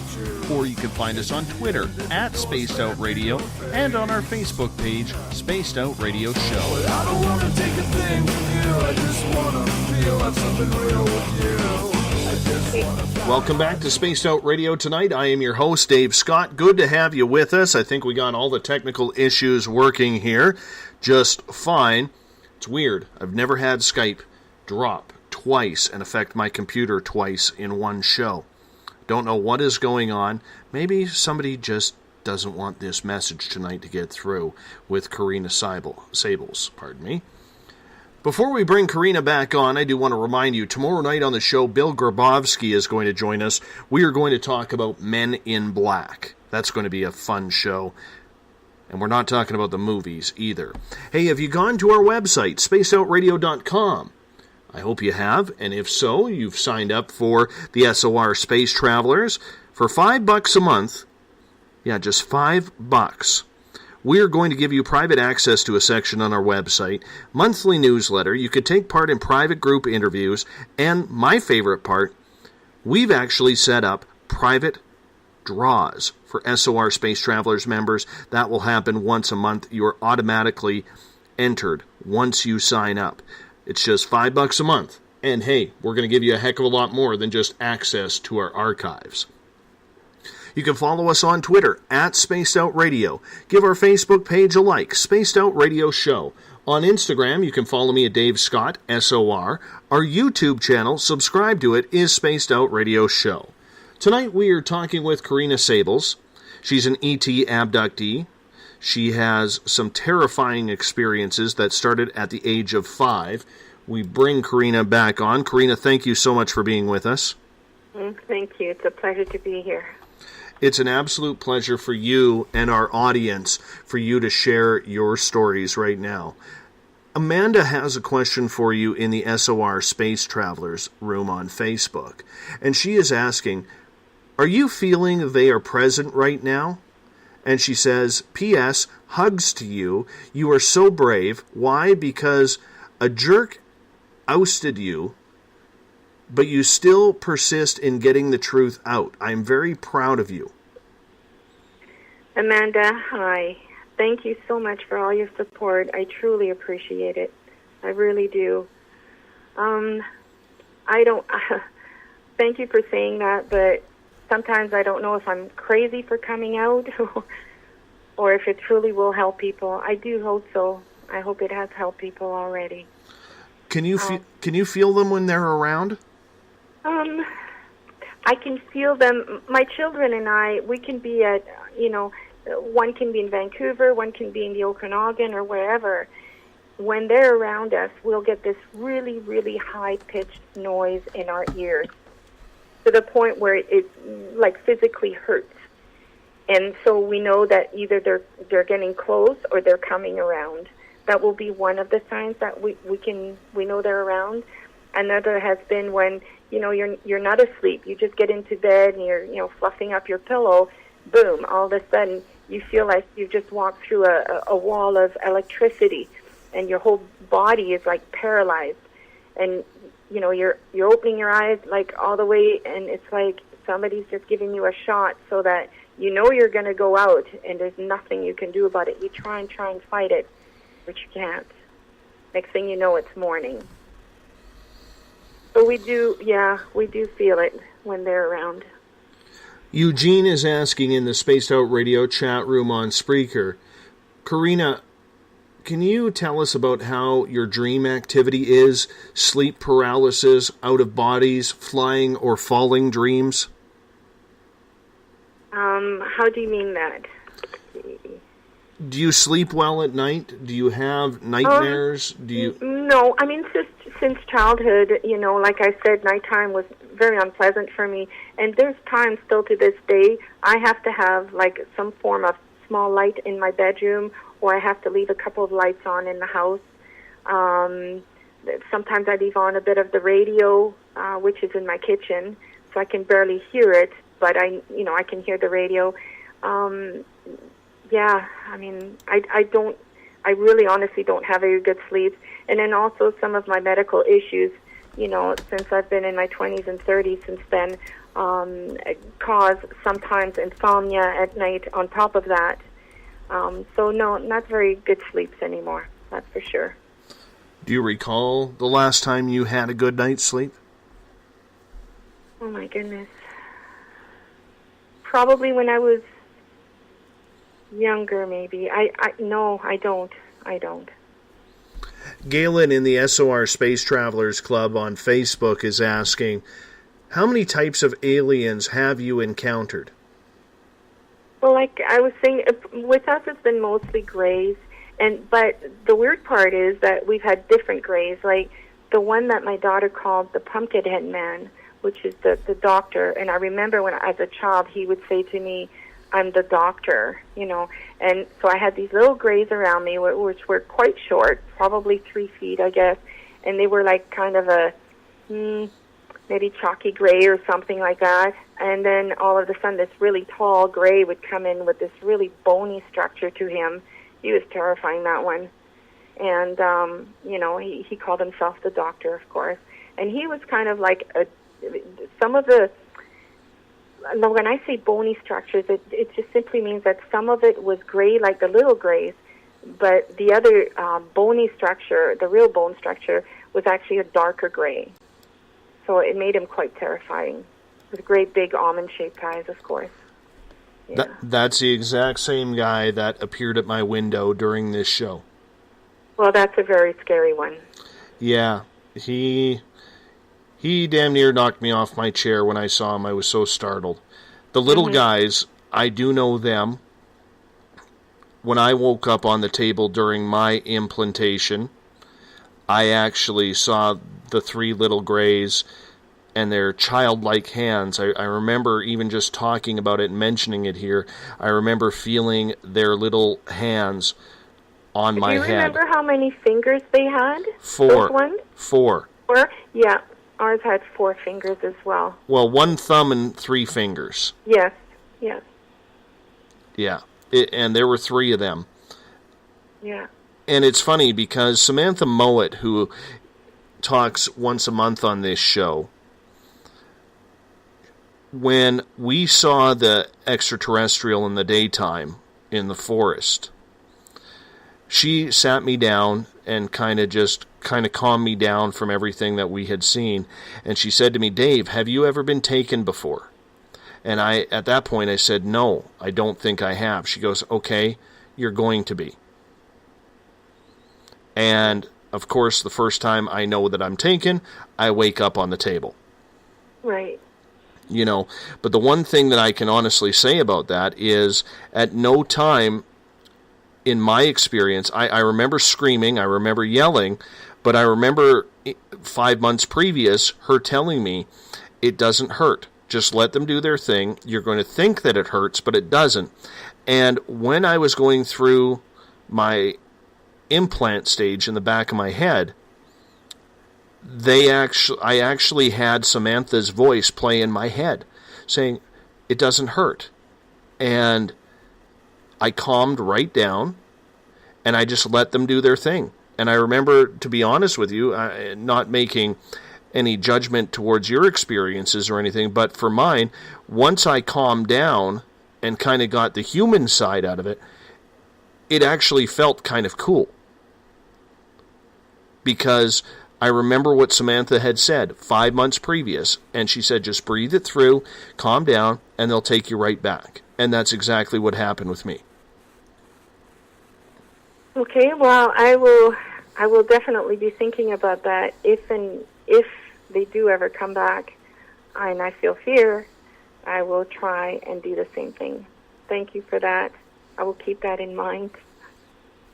Claudia in the SOR Space Travelers is asking, and this was actually my next point to get to you with, has Carina ever been contacted by government officials about the visitations? Have you been followed or had your phone calls tapped or anything like that? Yes, several different occasions wherever we've lived. After a night of an abduction, we've had black helicopters, blacked out windows, black helicopter, like there wasn't a sign on there, no letters, nothing. I mean, if the windows wouldn't have been blacked out, I could have seen who was sitting in it. Some of them were so low. We have proof of this from neighbors who would come out running out of their houses and go, "Carina, are you all right? What's going on? You know, like, why are they here? What is this?" Or things like people would say, ever since you moved into the neighborhood, there's really weird things going on. Alarms go off, and we see weird lights in the sky. Like, what the hell? So that kind of thing. Yeah. You mentioned that when you lived in Aldergrove, British Columbia, that there was actually helicopters flying over quite frequently. We had that actually a couple of times in Aldergrove where that happened. We've had that happen in Peachland in the Okanagan. I've had it happen in Winfield. There's different places where it happened, and I can't explain it to you. I don't know who they are. I still don't know to this day who they are. I do know that in Aldergrove, where we had most of our experiences actually with the children, we had our phones were tapped. People would say, "What's wrong with your phone?" It just sounds like, well, and then they'd start laughing or snickering, say, "It sounds like your phone's tapped," and things like that. We had a person, you talk about men in black, I don't know what this was. I don't know who this person was, but I remember like this old black car, and I know what it sounds like. Please, I know. But he sat there reading a newspaper, and he would sit in part of the parking lots in our complex in Aldergrove at times, and he had a hat on. He had very white blonde hair, very pale skin, from what I could see quickly when I went by with the kids in the car. But that's the only thing that really sticks in my mind at this time right now. But I remember one day I got so scared that I actually lost my fear. I became very angry, and I rolled my window down, and as I drove by with my children, I said, if I ever see you here again, or you hurt my children, I said, I will kill you with my bare hands. And I was terrified inside, but I was also so angry that somebody would be watching us like that. I couldn't take it anymore. It's the weirdest thing, but I never saw that car or that person again, ever. How long was he there for? He would sit there for a couple of hours. I'd be going out the door, and I'd be looking down the parking lot. Yeah, he'd still be there. And then just one day, like I said, as soon as I did that, I never saw him again. Did he look human? All I could see was he didn't remember he had this newspaper in front of him most of the time, and then he'd pull it down once in a while. And as I went by with the vehicle, he kind of turned his head a little bit, so I could see the cheek and kind of one eye, but it wasn't. I don't want to say that it wasn't human, but it was a weird-looking human. How's that? Because there's quite a debate, and we're going to get into it tomorrow night on the show with Bill Grabowski, about what or who Men in Black are. Are they human? Are they alien? Are they a combination of both? By what you are describing, it does not sound like this gentleman was truly human. No, it didn't feel like it. Let's put it that way. We've talked a lot on this show about signs of when you know it's coming. Yeah. One of our listeners sees a lot of owls. Owls have been known as messengers, and usually when there's a lot of owl sightings, there's an abduction right around the corner. Did you see a lot of owls? I saw owls when I was a child. There was a couple of deers one time in Peachland through a night. I actually pulled the curtains back, and I remember seeing 3 deers, like their faces right in the window, but had the largest eyes. And I thought, that's so weird. Like, why aren't they afraid? These deer should be running away. And then nothing. Waking up in the morning. Oh, and that morning I had a black tongue, taste of metal in my mouth, and felt really sick, kind of dehydrated, threw up a bit. And then I had a neighbor come knocking at my door and say, "Are you all right?" And I said, "Why would you ask me that? Why are you here this early in the morning?" "Well, my mom woke up in the middle of the night, and there was something weird going on around here. There was a bright light up above the house." And she said, she thought she saw a couple deers, and then she went back to bed, and that was it. Like, just kind of a really weird thing happened that night. So I would say, you know, it can be deers, it can be owls. Some people have seen different things. I want to go to another question from the SOR Space Travelers. This comes from Joe. How often do your abductions occur? Do you remember the events from start to finish? No, not always. We sure don't. Sometimes you do, but most of the time you don't. How often do they occur? When you're younger, the younger you are, the more often they come around. So I would say, you know, sometimes at one point in my teens, for example, my goodness, I mean, they were coming around me almost like every 2 or 3 months. Sometimes it would be in 1 week. They had been there twice. I remember my little sister used to sleep in the same room as me when I was a teenager. She was born when I was 11 years old. So she was in the bedroom that we had these sliding doors, the sliding windows, and we were up on the second floor, and we had a balcony out there. And one night she said that she woke up. I was not in my bed, but she started looking around, for me.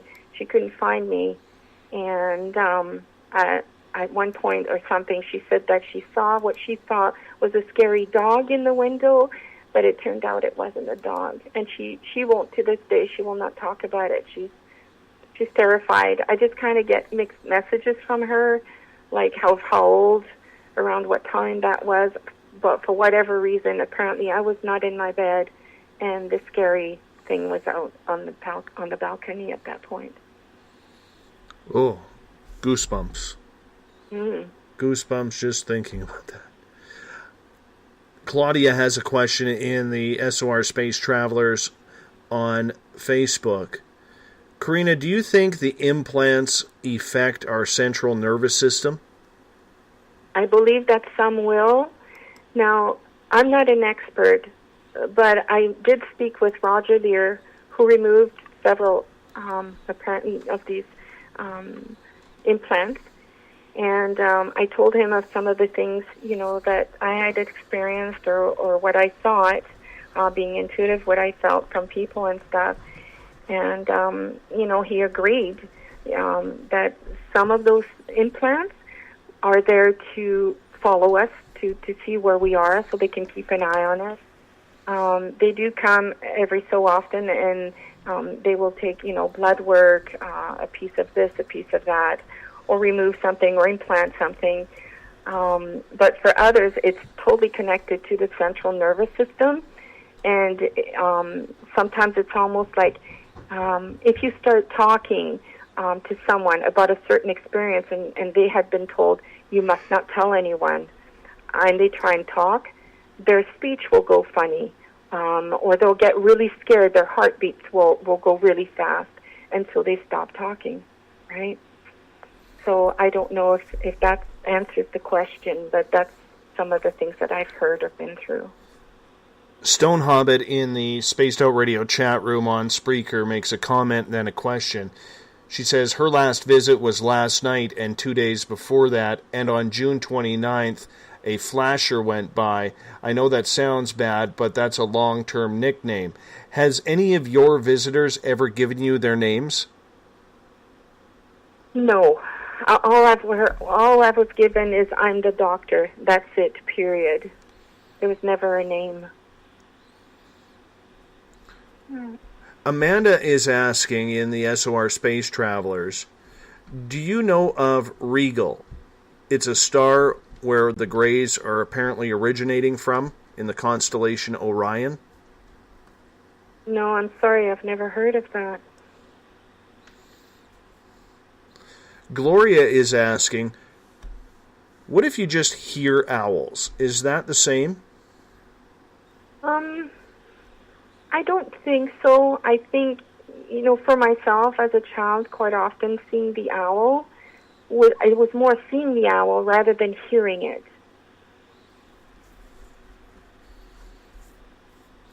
Let's go back to a question from Claudia here. Have you, Corina, had downloads from the extraterrestrials? Have you been on a ship? And do you have dreams with extraterrestrials? I have had dreams where I thought when I woke up, it was just a dream, it was just a nightmare, but then through the day realized as soon as I got up that something must have happened because I would have a mark on my body, I would have a triangular mark on my neck. There'd be different things to tell me, okay, this wasn't just, I'll give you an example. My son woke up one time, this was in 2002, I believe, here in the Okanagan. He had come to visit from Vancouver for a few days. He was there the first night he was there. I can't believe they actually got to him. When him and I get together, I mean, I don't know what it is about that, but something usually happens. And he said, oh, Mom, I'm just going to go have a shower. And he just had his shorts on and no top. It was hot. And as he's walking away from me down the hall, I said, wait a minute, let me look at your back. He said, yeah, I don't know. He says, it's bothering me, but I don't know why. And I looked, and he had this perfect 4x4 triangular mark with all these circular radiation burns, for lack of a better word, within that triangle. And I said, oh, my God. I said, okay, that's it. I said, we're going to a doctor. We're going to take a picture of this or two, and we're going to have this documented. And we did just that. We took pictures. We went to a doctor right away, to a walk-in clinic here, and it was a female doctor, and I said, what is this? And she said, honestly, I have no idea. I have never seen, any medical thing that would cause something like this. And she said, and those burns, she said, I'm a little concerned. She said that it's not a regular burn. And I said, yeah, I know. Looks like a radiation burn, doesn't it? And she just kind of looked at me, but didn't agree or disagree. And she just said, if he starts, throwing up, if he starts losing hair, whatever, she said, you just come right back and see me. And meanwhile, she said, I want you to put this ointment on there for a little while just to see, how it does. I don't want an infection in there. And that was it. But I have, like I said, I keep a lot of things. I have pictures and everything to prove this. Do you feel guilty that you passed this on to your children? Absolutely. I had no idea that this meant that my children would go through this, or I wouldn't have wanted children. I didn't know. at the time I had no idea that it would be passed on to them. We have about 1 minute before the break. I want to squeeze one question in here, Corina. Do you still ever go outside just to look at the stars and admire the stars? I love stargazing, but I'm really afraid I won't do it alone, that's for sure. I always have to have someone else with me or a group of people. Then it's okay, but I will not do it by myself, no. Does that bother you? Because the stars are supposed to be beautiful. They're supposed to be... They are beautiful. And here's the weird part, and you're going to say, you're like the moth attracted to the flame, and I am, and I feel crazy when I say this, but I love it out there, and somehow some part of me misses it, and I feel melancholy and sad because I want to be out there. I love the stars, but yet, I'm afraid of them coming back for me, so I know it doesn't make sense. Do you see a lot of alien spaceships? I've seen a lot of ships since I've been young. In Montreal, I used to see the big, the circular ones, what they call the saucers.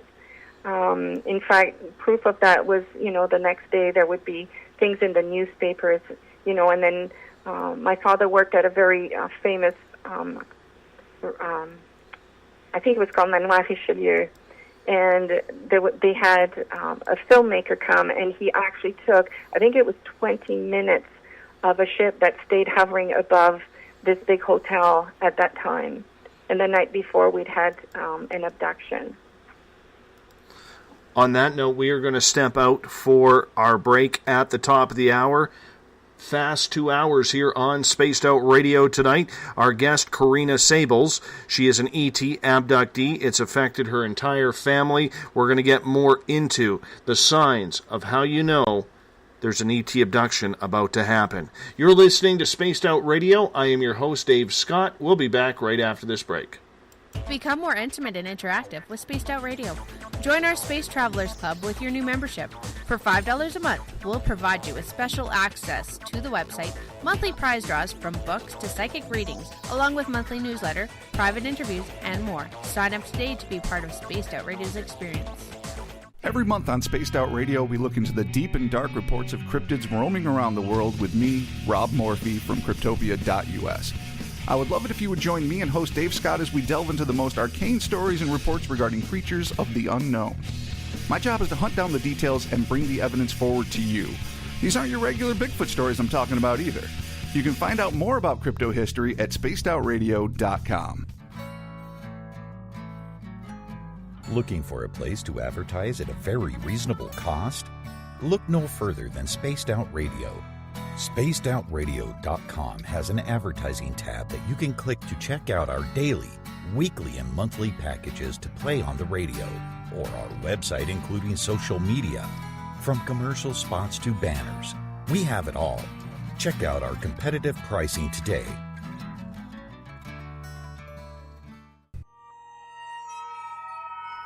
You hear footsteps in the empty room above you. A rocking chair begins rocking by itself. Don't be afraid of the things that go bump in the night. Reach for Spirit Storybox, the iPhone app the Huffington Post UK called the only ghost hunting app you will ever need. Spirit Storybox. The spirits are telling their stories. Are you listening? Strange creatures lurking in the night, the sounds of wood knocking in the forest, odd happenings right out of a fictional world. These are the reports I love. Hi there, this is author Ronald Murphy, and I would love it if you join me and Spaced Out Radio host Dave Scott the second Wednesday of every month on our journey into the unknown land of cryptozoology at spacedoutradio.com. From Mothman to Frogman and everything in between. Hey, they don't call me the crypto guru for nothing. Is the 24-hour world starting to wear you down? Let me from Rivulet Reiki and Ratings lend you a hand. Hi, this is Jolene, and if you're in need of Reiki or a realm reading, come to my website, rivuletrr.wix.com/rivuletrr&r, and let us help you out. At Rivulet, I specialize in healing your body, mind, and soul, no matter where you are. And be sure to check out the Rivulet R&R Facebook page for your best deals. Remember, it's time for you to make some time for you.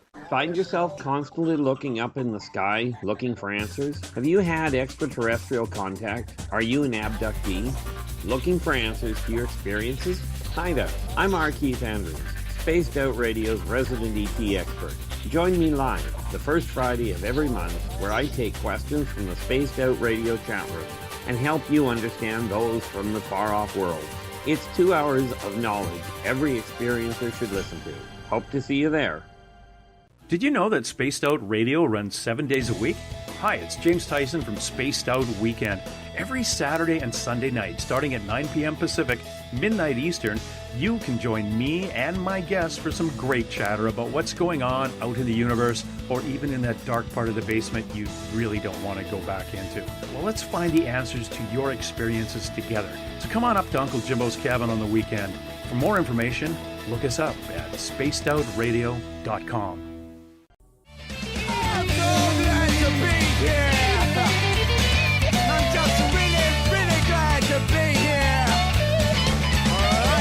Would you like to connect with us on Spaced Out Radio? Head to spacedoutradio.com to check out the latest shows, guests, and sponsors. And don't forget to sign up for the Space Travelers Club. You'll find all you need at spacedoutradio.com. And welcome back to the final hour of Spaced Out Radio tonight. I am your host, Dave Scott. Good to have you with us. Tomorrow night on the show, we will be talking Men in Black with author Bill Grabowski. We're going to find out, are they human? Are they alien? Or are they a combination of both? That's tomorrow night starting at 9 p.m. Pacific, midnight Eastern Time. If you want to follow us on Twitter, you can do so at Spaced Out Radio. Give our Facebook page a like, Spaced Out Radio Show. On Instagram, I can be followed at Dave Scott, SOR. Our YouTube channel is Spaced Out Radio Show. And our website is spacedoutradio.com, where you can join the SOR Space Travelers, where for just $5 a month, you can get private interviews, a private section on our website. And my favorite part, we have monthly draws where you're going to win prizes, but you have to be a part of the Space Travelers Club to do so. Sign up today. Tonight we are talking with Corina Saebels. She is an ET abductee. She has an amazing story.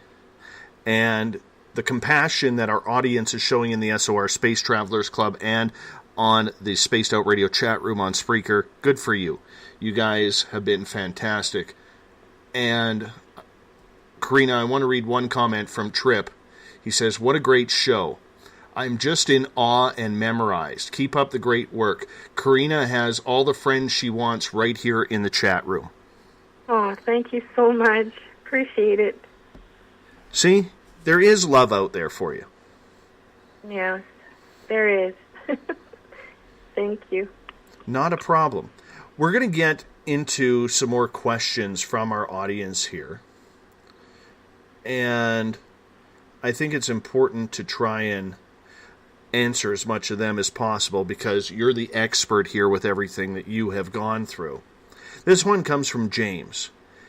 In the residences where you lived, are there many owl pictures, artifacts, gargoyles, and ornaments with an owl? No, absolutely not. No. So it was just, they just came. Yes. They were on their own fruition. Yeah. Sometimes when we're children, I think what they do is maybe because they know we'll be fearful or whatever. Some of the children have said, well, I saw a bunny and he had big eyes, but he was really cute and things like that. So, possibly they would make people see, rather see an owl rather than an actual gray because of the fear factor. I'm not sure how that works. Bill Cardwell has a question. He starts off saying, so sorry for your lifelong ordeal, Carina. Thank you. Do you feel that that someday you will be free of all this so you can live the remainder of your life in peace? I hope so. And, if there are benevolent ones out there and they wish to contact me, by all means, I have no problem with that. Just, The other ones, leave my children alone, leave me alone. Let us live our lives. I know that once I leave this world, I'm going to a great place, so, it will be over then, as far as they are. But while I'm here, I'm hoping that it will stop, or if it does keep going, it would be with benevolent ones for sure. Yeah.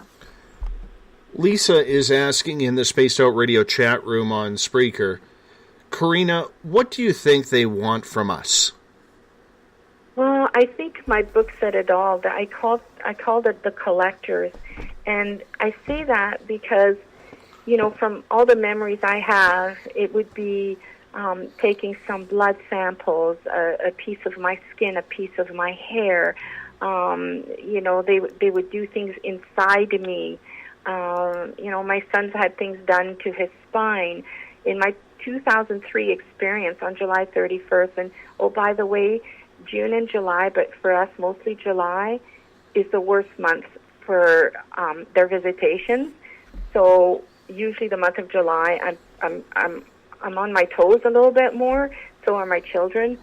And this last one in 2003, the big one was, I was out with a friend, and I'm sure others have heard about it, so I don't really want to go over something that they've heard before. But, again, out stargazing, and, make the long story short, when the next morning severe headaches started, I had bruising on a breast under my foot, so I'd given up a good fight. I know I did from the bruises I had. She had a radiation burn on her back, which we have pictures of all these things. And then there was what was it? There was a UFO researcher that contacted me and actually told me that several people had called, over a dozen people had called, without knowing what had happened to this friend of mine and I, that on that night at that certain time they had seen this light and this and that. And one woman had tried to take pictures. Her camera, new camera by the way, didn't work. So there was a lot of things that pointed to what was going on. I want to get to another question from our Space Out Radio chat room on Facebook. Eric is asking, have you ever felt drawn to any particular star or planet in the sky? Well, every time I've seen a ship, usually it's from where Cassiopeia is around. Yeah, around the area of Cassiopeia, but not always. And I am pulled towards, I call them the sisters, the little sisters, because they're so pretty. They're faint, but they're pretty. The cluster. But I don't know, not really. I like them all. I love space. I love the stars. You wanted to get into the symptoms of an abduction. Mm-hmm. Would you like to break that down for us? Sure. There's over 40 of them, so I don't think I can talk about all of them, but I'll give you some of the most talked about ones and the ones that we've experienced. There's either humming, buzzing tones, and clicks in your ears. Report missing time. You can get feelings of a special mission in life, environmentalism, spirituality-minded, like things like that. Interpersonal relationships are sometimes quite difficult. You get unexplained bruises, scars, scoop marks, triangular marks, punctures, lesions on body. Your back, you can have back problems, especially after an abduction, as if one has received an epidural. Unexplained nosebleeds, post-traumatic stress symptoms, seeing balls of light before or after an alien encounter or regardless of supposed abduction. Unexplained phobias of owls, clowns, raccoons, large black-eyed animals, spiders, and insects. Fear of the dark, closets, highways, stretches of highways, open sky, wooded areas, places where an abduction took place, sleep paralysis, like episodes prior to abduction, And I believe there was another one here that I wanted to cover with you. Also objects or implants in body believed to have or medically proven via X-rays. And some people even say they have rapid fingernail growth following an abduction.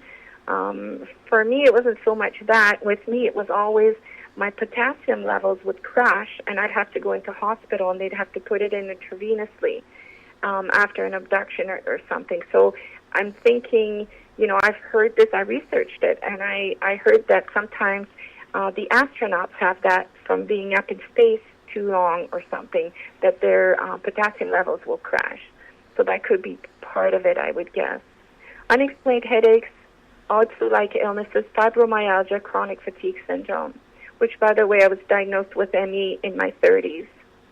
At first, I thought it was just chronic fatigue and fibromyalgia, but it's actually ME.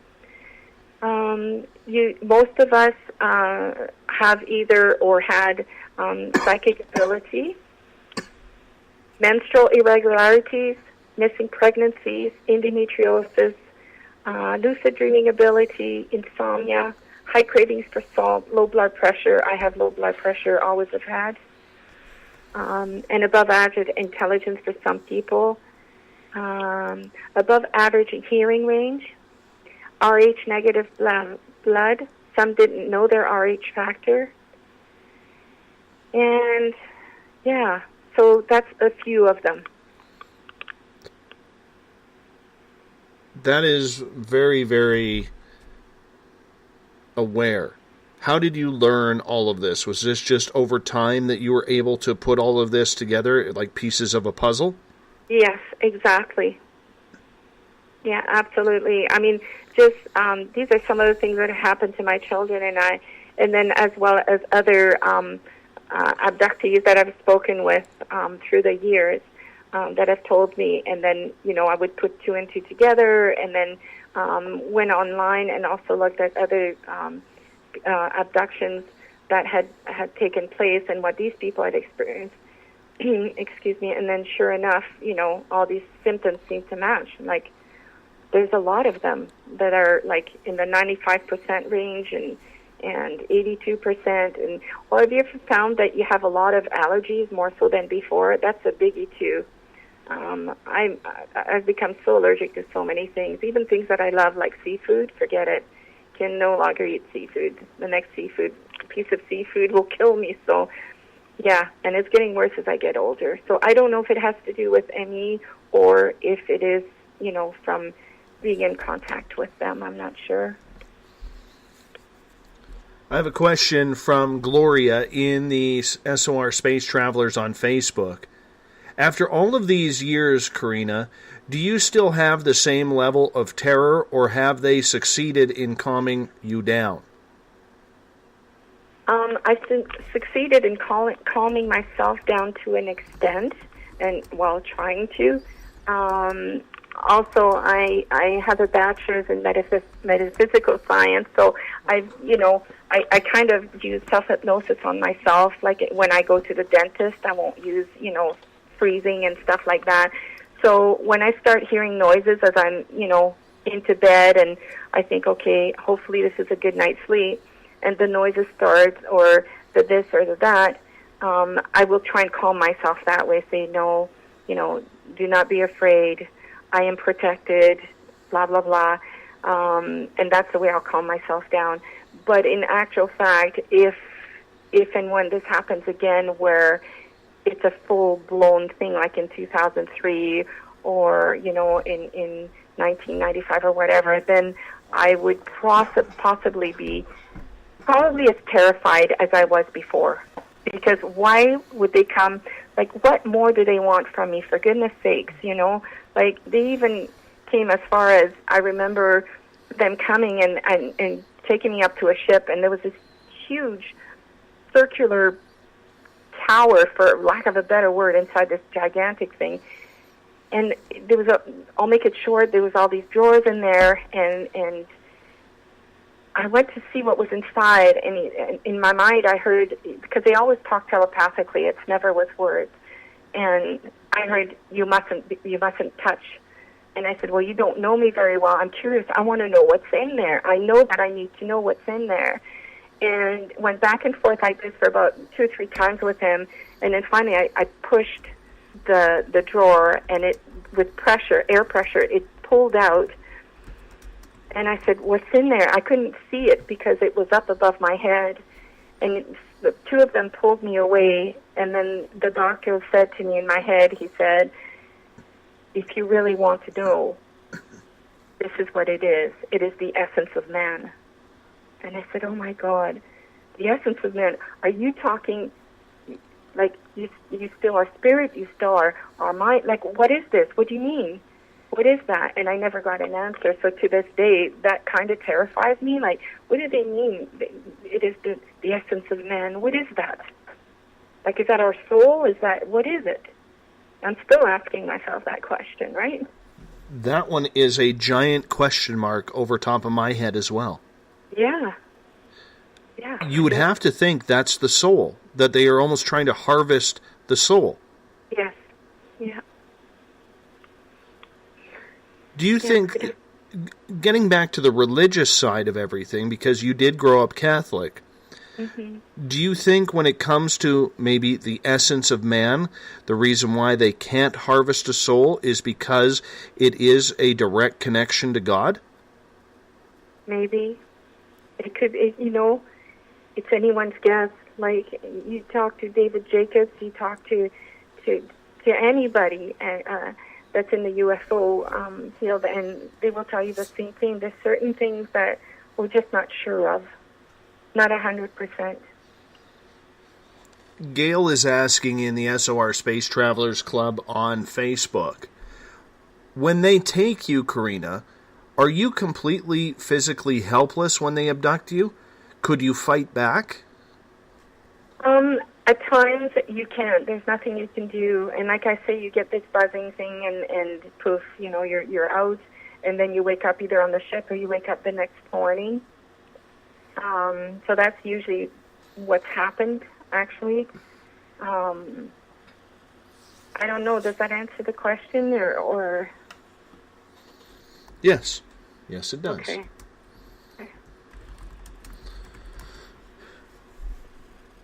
Explain to me what it was like or what you felt when you learned that your grandchild is now an experiencer.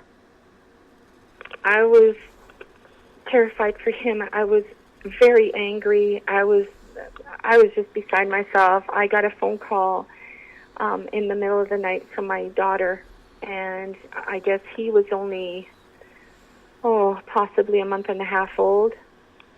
And she woke up in the middle of the night, sitting up on the side of the bed, and she's looking at the hallway, and there's a gray standing there. And she just lost it, apparently. And she came running out of her bedroom down the hallway, thinking that the gray had gone into my grandson's bedroom. But when she got in there was nothing in there. However, he had it looked like a laser cut or something behind his ear, and there was a bit of blood there, and then a puncture mark inside his ear. Not where not of course where the drum is or anything, but you could see it in his ear, near the lobe. And she gave me a call, and she said, I can't take this, Mom.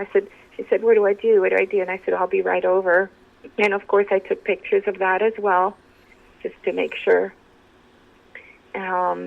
So, like I say, just very angry and can't believe that I prayed and prayed, like, please, leave my children and my grandkids alone. Like, don't let this happen to them, please. But I don't know. Sometimes I think they're like robots and have no feelings. Other times you think, well, they're probably like some of our, field researchers. Like, they go into the Amazon forest and they find an animal they've never seen before. What do? Well, they put it to sleep. They tag it. They take a tooth. They take some blood, and then they tag them with this thing where they can watch them for the rest of their lives to see what they eat and how they grow and things like that. Maybe that's all we are to them, to some of them. I don't know. I really don't know. Eric is saying it kind of makes you wonder where God is during all of this.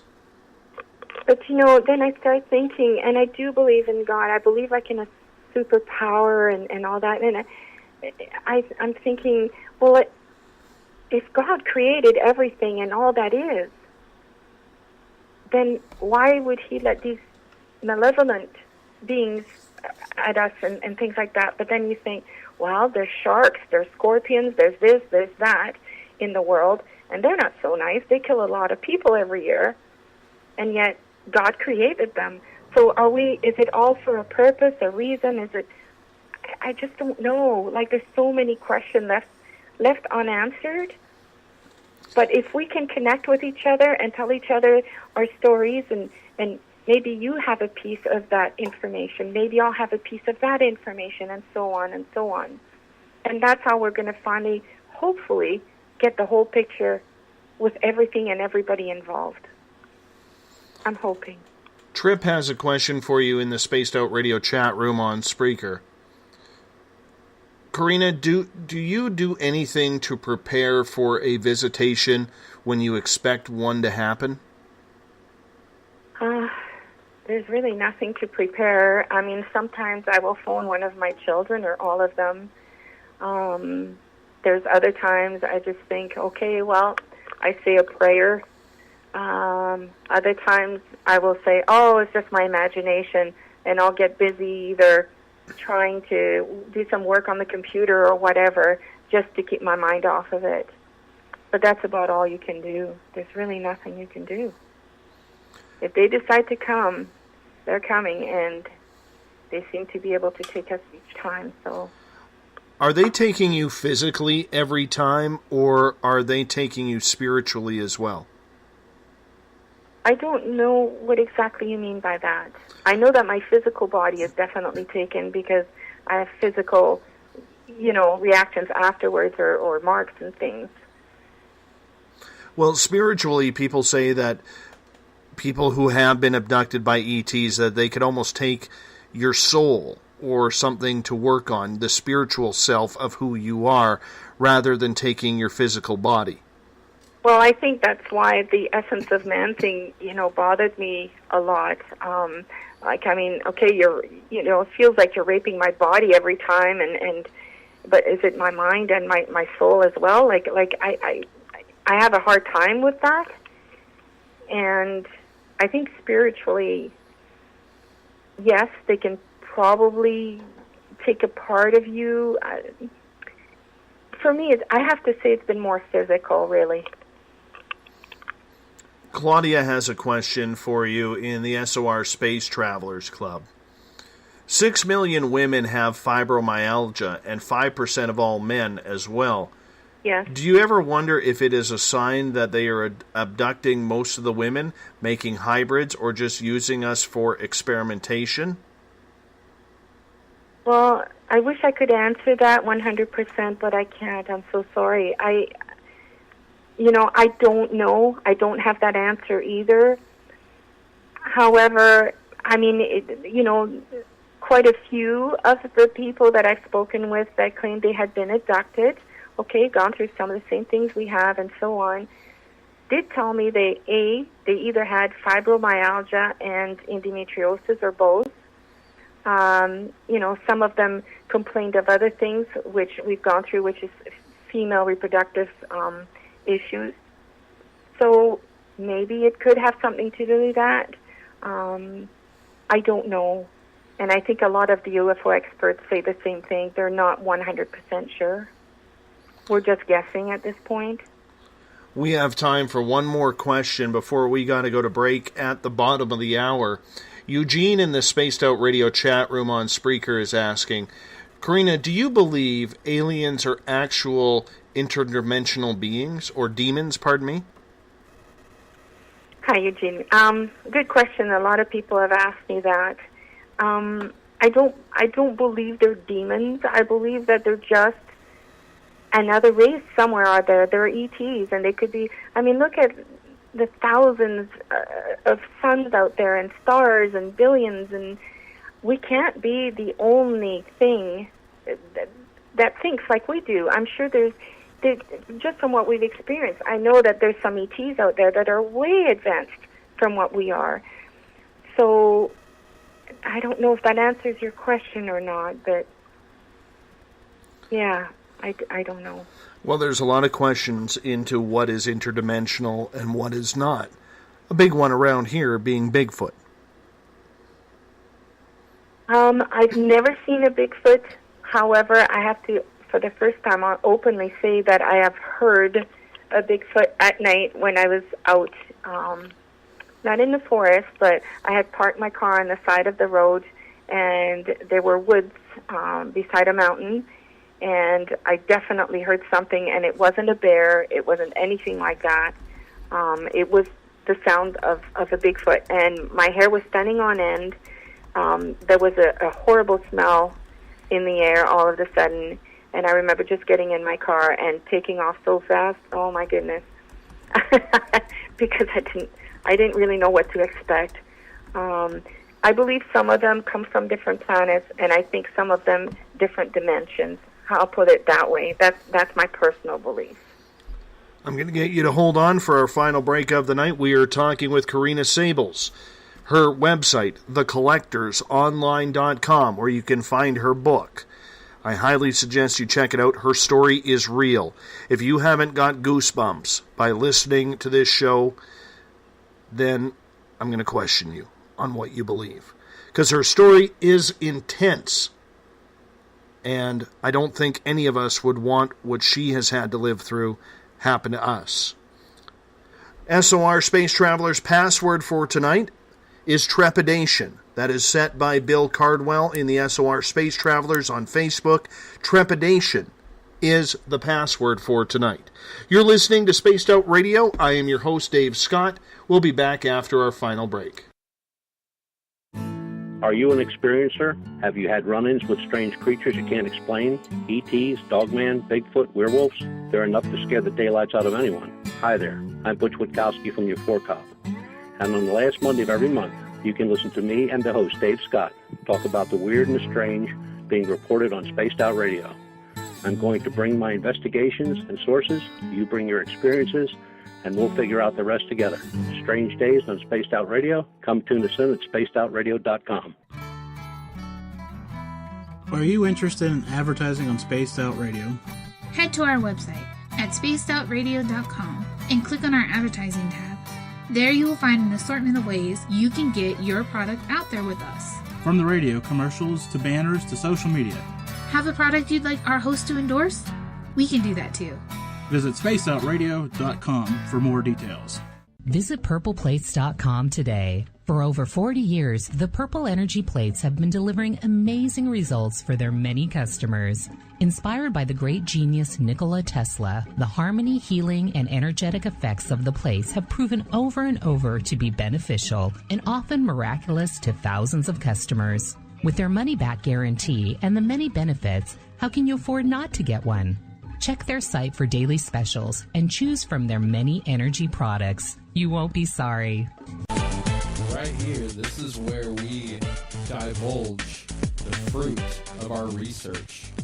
Here on the Webster Phenomena every Saturday night at 8 p.m. Pacific, 11 p.m. Eastern on Spaced Out Radio. Attention Spaced Out Radio listeners. For only $5 a month, you can join Spaced Out Radio Space Travelers. Your membership at spacedoutradio.com will give you access to private fan area on the website, get you a monthly newsletter, draws for monthly swag, and a whole lot more. Sign up today to become a part of the Spaced Out Radio experience. Strange creatures lurking in the night, the sounds of wood knocking in the forest, odd happenings right out of a fictional world. These are the reports I love. Hi there, this is author Ronald Murphy, and I would love it if you join me and Spaced Out Radio host Dave Scott the second Wednesday of every month on our journey into the unknown land of cryptozoology at spacedoutradio.com. From Mothman to Frogman and everything in between. Hey, they don't call me the crypto guru for nothing. Greetings and salutations, space travelers, from the Chronicles of the Unknown team. What is Chronicles of the Unknown? I keep hearing about this thing. It's a new paranormal reality TV show based right here in beautiful British Columbia, Canada. Follow our team as we uncover claims of activity on the Caribou Gold Rush Trail. You can also follow us here every third Monday, where 2 members of our team will be available to answer your questions. We'll give you some equipment updates and some of our experiences on the road, right here on Spaced Out Radio. Did you know that Spaced Out Radio runs 7 days a week? Hi, it's James Tyson from Spaced Out Weekend. Every Saturday and Sunday night, starting at 9 p.m. Pacific, midnight Eastern, you can join me and my guests for some great chatter about what's going on out in the universe, or even in that dark part of the basement you really don't want to go back into. Well, let's find the answers to your experiences together. So come on up to Uncle Jimbo's cabin on the weekend. For more information, look us up at spacedoutradio.com.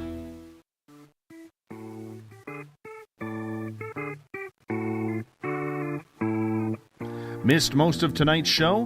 Don't worry, you didn't miss a thing. You can head to our website, spacedoutradio.com, and download our archives for free.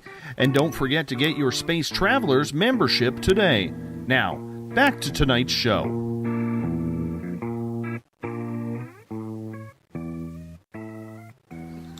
Welcome back to the final half hour of Spaced Out Radio tonight. We've rounded third. We are heading for home tonight with our guest, Corina Saebels.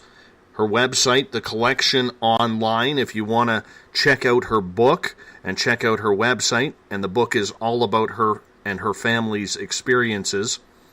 It's a nightmare, to say the least. Before we bring Corina back on, I do want to remind you, tomorrow night on the show, starting at 9 p.m. Pacific, midnight Eastern Time, we will be talking with author Bill Grabowski. We are going to talk Men in Black. Are they human? Are they extraterrestrial? Or are they a combination of both? That's tomorrow night on the show. You can follow us on Twitter at Spaced Out Radio. Give our Facebook page a like, Spaced Out Radio Show. On Instagram, I can be followed at Dave Scott, SOR. Our YouTube channel is Spaced Out Radio Show. Subscribe to that to hear our archives. And our website is spacedoutradio.com. While on our website, we have a lot of options for you. You can check out our musical interlude from Bumblefoot by clicking on the Bumblefoot banner. You can check out the SOR Spacewire, led by our news director, Eric Markham. You can also read any of our blogs that we have written. As well, join the Spaced Out Radio SOR Space Travelers Club, where for as cheap as $5 a month, you can join the Space Travelers, get a private section on our membership. You can also get a monthly newsletter. You will automatically qualify for monthly prize draws, and so much more. That's the SOR Space Travelers Club. Sign up today. Corina Saebels is our guest tonight on Spaced Out Radio, and her story is nothing short of, I don't even know the adjective to use for that. Excuse me. She is an experiencer. It's been happening since she was 5. It's happening to her children, and now her grandchild. Corina, welcome back to Spaced Out Radio. Oh, thank you. We're going to start off with a question from Gloria in the SOR Space Travelers Club. Corina, have you ever accidentally thought of them and they showed up? Hi, Gloria. No, I mean, there's times that all of a sudden, I guess it's a yes or no, because sometimes you'll think of them, or, you'll kind of half asleep, and then you wake up and you go to the washroom and you come back and you go, now, was that a dream or are they around? And then you lay there in bed and your eyes are open and you're listening for noises, and sure enough, either something happens or it will be the next day that they show up. Because some of these experiences don't always happen at night, by the way. Like a lot of skeptics tell me, oh, well, you're just having nightmares, you're having night terrors, blah, blah, blah. And I say to them, some of our experiences, even when I was a child, I remember, it was in October. Yeah, it was October, just before Halloween, and this was back east in Quebec, and we were all playing, hide and seek and stuff in the forest behind my place, which I didn't care for, but the kids wanted to do that. They came and got me and said, "Oh, come on, we're all going to play." Yeah, okay.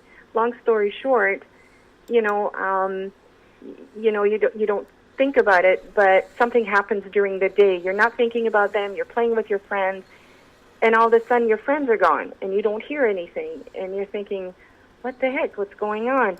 So, I'm kind of yelling for them and saying, "This isn't funny. Like, where are you?" And then the next thing I know is the air around me became very strange. It must be smelling or something. And then the next thing I know, I'm running through the bush, but, it's starting to get dark out, and I come out of the bushes from way down from where we had been playing. So they do happen during the day. I remember another time, again, back east, my brother and I went out in the middle of the day, nice sunny day. There was a park in front of our house. We went to the park. We'd been there not even 2 minutes, and all of a sudden everybody's pointing upwards. And so we looked up, and there was this huge flying saucer above the area where my brother and I were, and a few other people, of course. But they must have hovered there, for at least 10 minutes, no word of a lie, and it just hovered there. Now, I didn't see any, like jets coming after it or anything like that. So I don't know if this was an experimental thing from human beings or if it was an actual ship. But I know that it stayed there almost 10 minutes and then just left so fast. I've never seen anything move that fast. So it does happen during the day as well. Gail has a question for you, getting back to the essence of man in the drawer. Did you say you saw something in the drawer, and if so, what did it look like? No, I couldn't. I could reach, my fingers were just going to dip into the drawer, but it was way above my head when I tapped on it. This thing was way above my head, so when it came out, I actually didn't get to see what was in there or to touch it because two of them pulled me away from there. So I didn't see anything, and I didn't feel it. He just told me in my head, I heard, it is the essence of man, and it stopped at that. That was it. That's all I remember. It almost seems like soul harvesting. I know I said that earlier, but it just, every time I hear that, it sounds like such a politically correct term for soul harvesting. Yeah, it just gives you the creeps, that's for sure. I have a question from Stone in the Space Out Radio chat room on Spreaker. Do you think through all of this that maybe you have been used as a test dummy for MK Ultra? Wow. Never thought about that.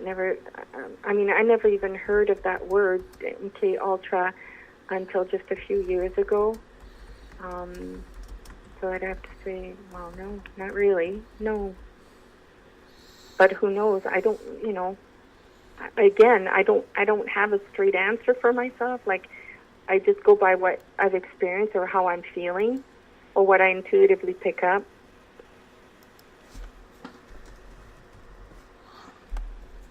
Is there any way that you feel that you can protect you or your family? I'm not saying with religious figures or anything like that, but have you been able to figure out anything, or has anybody given you any advice whatsoever on what you could do to protect yourself? So, No, there's nothing. This is how far I went. When they were taking my children often when they were little, I actually took a black felt pen and wrote on my own body, on my legs, and put, "Take me, do not take my children, do not hurt them, do not touch them. You are not allowed to touch those children. They're my kids. Leave them alone." So that's how far I went. I know it sounds crazy, but hey, you're going to try anything, right? There haven't even been conversations with any other fellow abductees who've said, have you tried this? Have you tried putting a golden orb around you or a mirror type orb? I've had people say put the white light around you, and they say prayers or ask Archangel Michael Raphael to help you and things like that. yes, I've had a lot of that, and I have tried these things. Believe me, I've tried. I was willing to try almost anything, but I have to be honest. It didn't stop things from happening. So I don't know. Let's get to Claudia's question here in the SOR Space Travelers. Carina, have you ever had telepathic conversations with the ETs? Yes, that's the only way they communicate. With us, anyway. What do they sound like to you? It sounds almost like it could be your own voice in your head, but it's not. You know that it's not. I would say most of the time, like from the doctor, it was a masculine type voice. I had one gray that was kind of different. I say she only because her voice sounded more feminine, but I don't know if you would say it was feminine or masculine, but it wasn't like the doctor's voice. And she would look at me like really close up to my face when I was on the table, and I remember not being able to move. And she looked right into my face with those big black eyes, and it was almost like she penetrated like the core of my being, like she could tell my thoughts. I don't know, it was weird. And when she spoke or would say something, it would sound more feminine, but it wasn't really like a feminine human voice. I don't even know how to explain that to you. I know it sounds strange, but anyway, that's the best way I can describe it. I have seen the big black eyes, and they are soulless. They are intimidating. Mm-hmm. For people who have never been up and close and personal with the big black eyes, describe to us what it's like to look into those big black eyes. It's like being swallowed up by the darkest black that you've ever known. And it's empty, it's void of any love, anything kind. And it just leaves you cold. I don't even know how to describe that feeling. Ugh. Yeah. It is absolutely terrifying. Like you almost see an image of yourself reflecting at you. They're like mirror-like, aren't they? Sometimes. Other times you lose yourself in them. It's like I said, you're kind of absorbed by that darkness, and I don't know, it's like being lost or something. I know that there were 5 standing there in 2003 when they came for us. They were on the side of the road. There was 5 of them, and their eyes, I mean, they're unmistakable. Like, at first I looked and I thought, there's a deer or a bear there or something. There's animals there. And then the reality checked in, and I looked again, and I saw those eyes. I went, it's them. Oh, my God, it's them. And then when I tried to run back to my vehicle, it was like walking in quicksand in slow motion. It was the most horrible feeling. It's like one of those nightmares where you're running away from something that you're fearing that's just a monster or something, but you can't run. You're in the same spot, and you're running and running, but you're not getting anywhere. That's what it felt like. I have a question from Eric in the SOR Space Travelers for you. He's saying, I don't know how to ask this, but Corina, have you ever had any positive experiences with them? I just don't know how to. I can only be honest, Eric, and I have to say no. Like, I don't remember any positive things. The only thing, and I don't even know if that's positive, I remember one night they showed me something. They took me up on a ship, and they showed me like this vision that was so real. It's like I could smell the air, and I could feel the ground underneath my feet, and I felt his hand, and it was like, it was like like a frog skin or something, like really weird. Anyway, he told me telepathically, he said, you know, we have chosen some of you. He said, to come, we're not here to hurt you. We have chosen some of you to help us, help put people on large ships so that when things go really wrong here, that we can save a lot of you and take you away. He said, will you help us? And that's all I remember. And I don't know if you want to think of that as positive or negative. I don't know. But that's what I was told. Do you not hate the idea or the fact, and we'll call it fact, that every time you open up a door to find out what's on the other side in regards to your experiences, when you look through that door, there's another 10 doors that you have to go through, and every time you open up those 10 doors, there's another 10 doors behind each of those 10 doors? That's what it feels like. I don't know if I'm going crazy. I don't know anything. Like, I'm just, all I can hang on to is I don't know. I know who I am. I know I'm not a kind of person that definitely don't want this kind of, what did somebody tell me? Oh, you just want, you know, people to know you and you want blah, blah, blah. And no, it's not that. You don't get it. It's like you just want to hang on to yourself and to your soul and to your thoughts. And like you don't want to be taken like this. And you don't want to think the worst of even ETs. And you just want to remain a good person and you want to help people and you want to do the right thing. But I think through all of this, somehow we lose pieces of ourselves, part of ourselves. I mean, I remember going through such a bad time after 2003. I was almost, you know, physically paralyzed with fear and what have you for a whole year after this experience.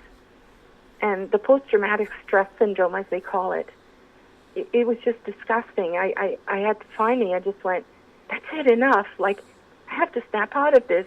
You're not going to do this to me. I'm not going to let you. That's it, no more. And then slowly, you know, I started finding me again and you know, tried to forget and kept myself very busy so that I wouldn't remember or think about it. Have you been able to hold down a job or a career? Not for long, not too often. Most of the time it was the physical thing. I would end up in hospital with this and that, and the fear would consume me. I started having, in my 20s, I had a time there where I went through, I think it's called agoraphobia, panic anxiety attacks. They were absolutely horrific. And at one point I couldn't even leave my house. I think it lasted for a few months. And again, finally, I just told myself, I said, enough is enough. Like, you can't do this. You know, you can't let this consume you. You've got to go on. And so I would get a job again. And then it would last for a little while. And then I'd have a bad experience through the night. Like, I remember one winter, I woke up with a sunburn on my face and part of my arms. And I went to work, and they said, where the hell did you go? Did you sit under a tanning booth? Or, like, what's going on? I can't remember what they said. And I said, well, it is winter, but I don't know. I guess I must have done something wrong. I didn't even know what to say. Like, how stupid is that? What a dumb answer. Because I didn't know. I had no idea. And then people question your own sanity. Is this person an airhead? Or are they That's just right. naturally stupid? You know, I hate that word. I really do. But you go through that. Yeah. You end up having to tell lies in order to keep your own sanity. That's right. That's right. I did. They'd see me crying again, and they'd say, what's wrong? I remember lying and saying, oh, a family member is very sick. They may die. I can't believe that I actually said that. It was just, I didn't know what to say anymore. When's the last time you heard someone say, I believe you? And really mean it? A long time ago. I mean, I know that I have a couple of really good friends who really feel that they mean it when they say it, but I can tell that there's a part of them that's going, I just can't go there. Like, I want to believe her. I know she doesn't lie, but, and you just know, you can just feel it from them. Well, I want to tell you from the bottom of our Spaced Out Radio hearts, and I think I speak for everyone who's listening in and taking part in the chat rooms tonight, we believe you. Well, yeah, I have no idea how much that means to me. Thank you very much, everyone, and I'm just so grateful. And I hope that you will be protected from any of these malevolent ones that came to us, and that you'll keep having great experiences, and hopefully someday I will have some really good ones like that too. And I want to believe that I will. Gloria has a question here for you. What does it feel like when they put their hands on you? What does their skin feel like? How do they smell? Hi, Gloria. Well, yeah, those questions are asked a lot. And for us, there's usually a strange smell in the air. I don't know. It's almost like wet leather, or yeah, it's not pleasant. Whatever it is, it's not pleasant. They're usually cold. I remember feeling very cold on the ship as well. I've never seen them eat anything. I've never heard them talk with their mouths. It's always telepathic. I don't know what else I can say. Their skin, some of them are different. Like I said, some of them are light gray, some are dark gray. I actually remember one time I woke up and at the foot of my bed, and I looked right away there because I thought my cat had jumped on the bed, but it wasn't. It was a being there beside my bed, but it was like almost jet black. It was very, it was a dark charcoal gray. So, anyway. I want to read you some of the responses from our audience. Okay? This is from Gloria. My heart is breaking for you, Carina. Bob is saying, you have friends here. Claudia is saying, I believe you, Carina. I can relate on so many levels. Over in the Spaced Out Radio chat room on Spreaker, Old One says, yes, we all sure do believe her. Stone sends you hugs. JR says, Dave, could you please tell the guest, thank you for telling her experiences and being an inspiration to those of us who are scared and afraid to speak out. Thank you, everybody. I can honestly say this because that's the kind of person I am. I love you all for giving me so much support, and for you being on this radio show, and with your questions and your response and everything. I think that Dave is doing a great job, and I think he's doing everybody so much good, because this is how we're going to get all the answers someday, right? We have to all get together and share everything that we know and have experienced, and then have people good like Dave and other UFO researchers help us. And, if some of these professional counselors and lab technicians and people like that could get together and be on board with us, or physicians, my goodness, I think we'd get a lot further as well. So, I don't know. I'm sorry. Well, I'm going to read you some more comments because I think you could use them.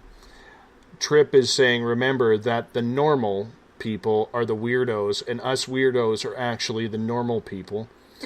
Kristen says, you are helping, Carina, so many people right now. Bill says, I believe you. Your voice doesn't lie. Joe says, I can hear Carina's pain. Brave woman. Gail says, yes, she is. Eric says, Carina, your emotion doesn't lie. So you got a lot of friends here in Spaced Out Radio Land. That's for sure. Oh, thank you. They're all wonderful, and I appreciate them all. I kind of want to share with everybody, if I may, Dave, is that okay? Please do. Yeah, I wrote a couple poems in my book, but one of them I'd really like to share with you. And I don't know, for whatever reason. So here goes. Alone in the dark, I sit and wait, for I know that once again they will come. Frozen in fear, I cannot move. Panic in my heart, I cannot scream. Where are you taking me? What do you want? A piece of you, that is all we want. Many times we will be together. Do not be afraid, we will not harm you. That is what you said the last time you came, but still my children suffered at your hands, and the scars still remain as a reminder of all that you have done. I wrote this after 2001 experience. It really says it all. Pardon? It really says it all. Yeah, I think so. Yeah. I think we're all going to have to catch our breath after this one, because this has been a very, very surreal night for all of us here, and you have captivated us, and you know, we want what's best for you as well, and we want you to know that you have family here. You have people who believe you. You have people who can support you. And if you have my personal number, and if you ever need to chat, feel free to give me a call. My phone is always on. I really don't care what time of the night it is. Thank you so much, everybody. Appreciate it. And hopefully we can stay in touch. And, and we can talk again or something, because this has really helped me too. And yes, it's hard because it brings up emotions that I've tried to bury for a long time, but it also helps me to realize that there are some good people out there, and there are people who are supportive. And you need to know just how really much this means to people like myself. Thank you so much. I think I'm going to end things on this comment right here.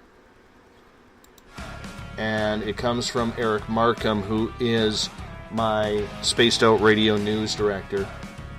He says, I have never heard a more convincing experiencer, including Travis Walton. So, it's funny you say that, because I actually tried to contact him a few times. I tried emailing to see if he would speak with me so we could share something together, and I never heard back from him. I never heard from him at all, actually. Well, I was a bit disappointed, but you know what? I got you guys, and that means a lot to me. Thank you. Awesome. Corina Saebels, thank you for coming up and sharing your story on Spaced Out Radio tonight. Absolute pleasure. I'm going to get you to hold on here for a little bit while I finish up the show. We have Mr. Bumblefoot playing in the background. That means it's time for us to call it the night here on Spaced Out Radio. I want to thank Corina Saebels for coming on Spaced Out Radio. Her website, thecollectorsonline.com. I highly suggest you go to her website, grab her book. The story is phenomenal, and it's true. You've heard it firsthand here. I would say, in my opinion, one of the top guests we've ever had here on Spaced Out Radio. I'm sure you will agree. That's why we do this show, is for experiencers like Carina to know that they have a place where they can come, where they are safe, and more so, where they are believed. And I appreciate every one of you in the audience for putting your stamp on your notes to Carina, and that's why I wanted to read them out, because I thought and felt that it was important to do so. So thank you so much. Grab her book, thecollectorsonline.com. Tomorrow night on the show, we will be talking about the Men in Black. Bill Grabowski will join us. We're going to talk with the author about these humanoid aliens. What the hell are they? That's tomorrow night, 9 p.m. Pacific, midnight Eastern Time. Hey, head to Spaced Out Radio. Sign up for the SOR Space Travelers. It's only $5 a month. You can listen to some great music from Bumblefoot.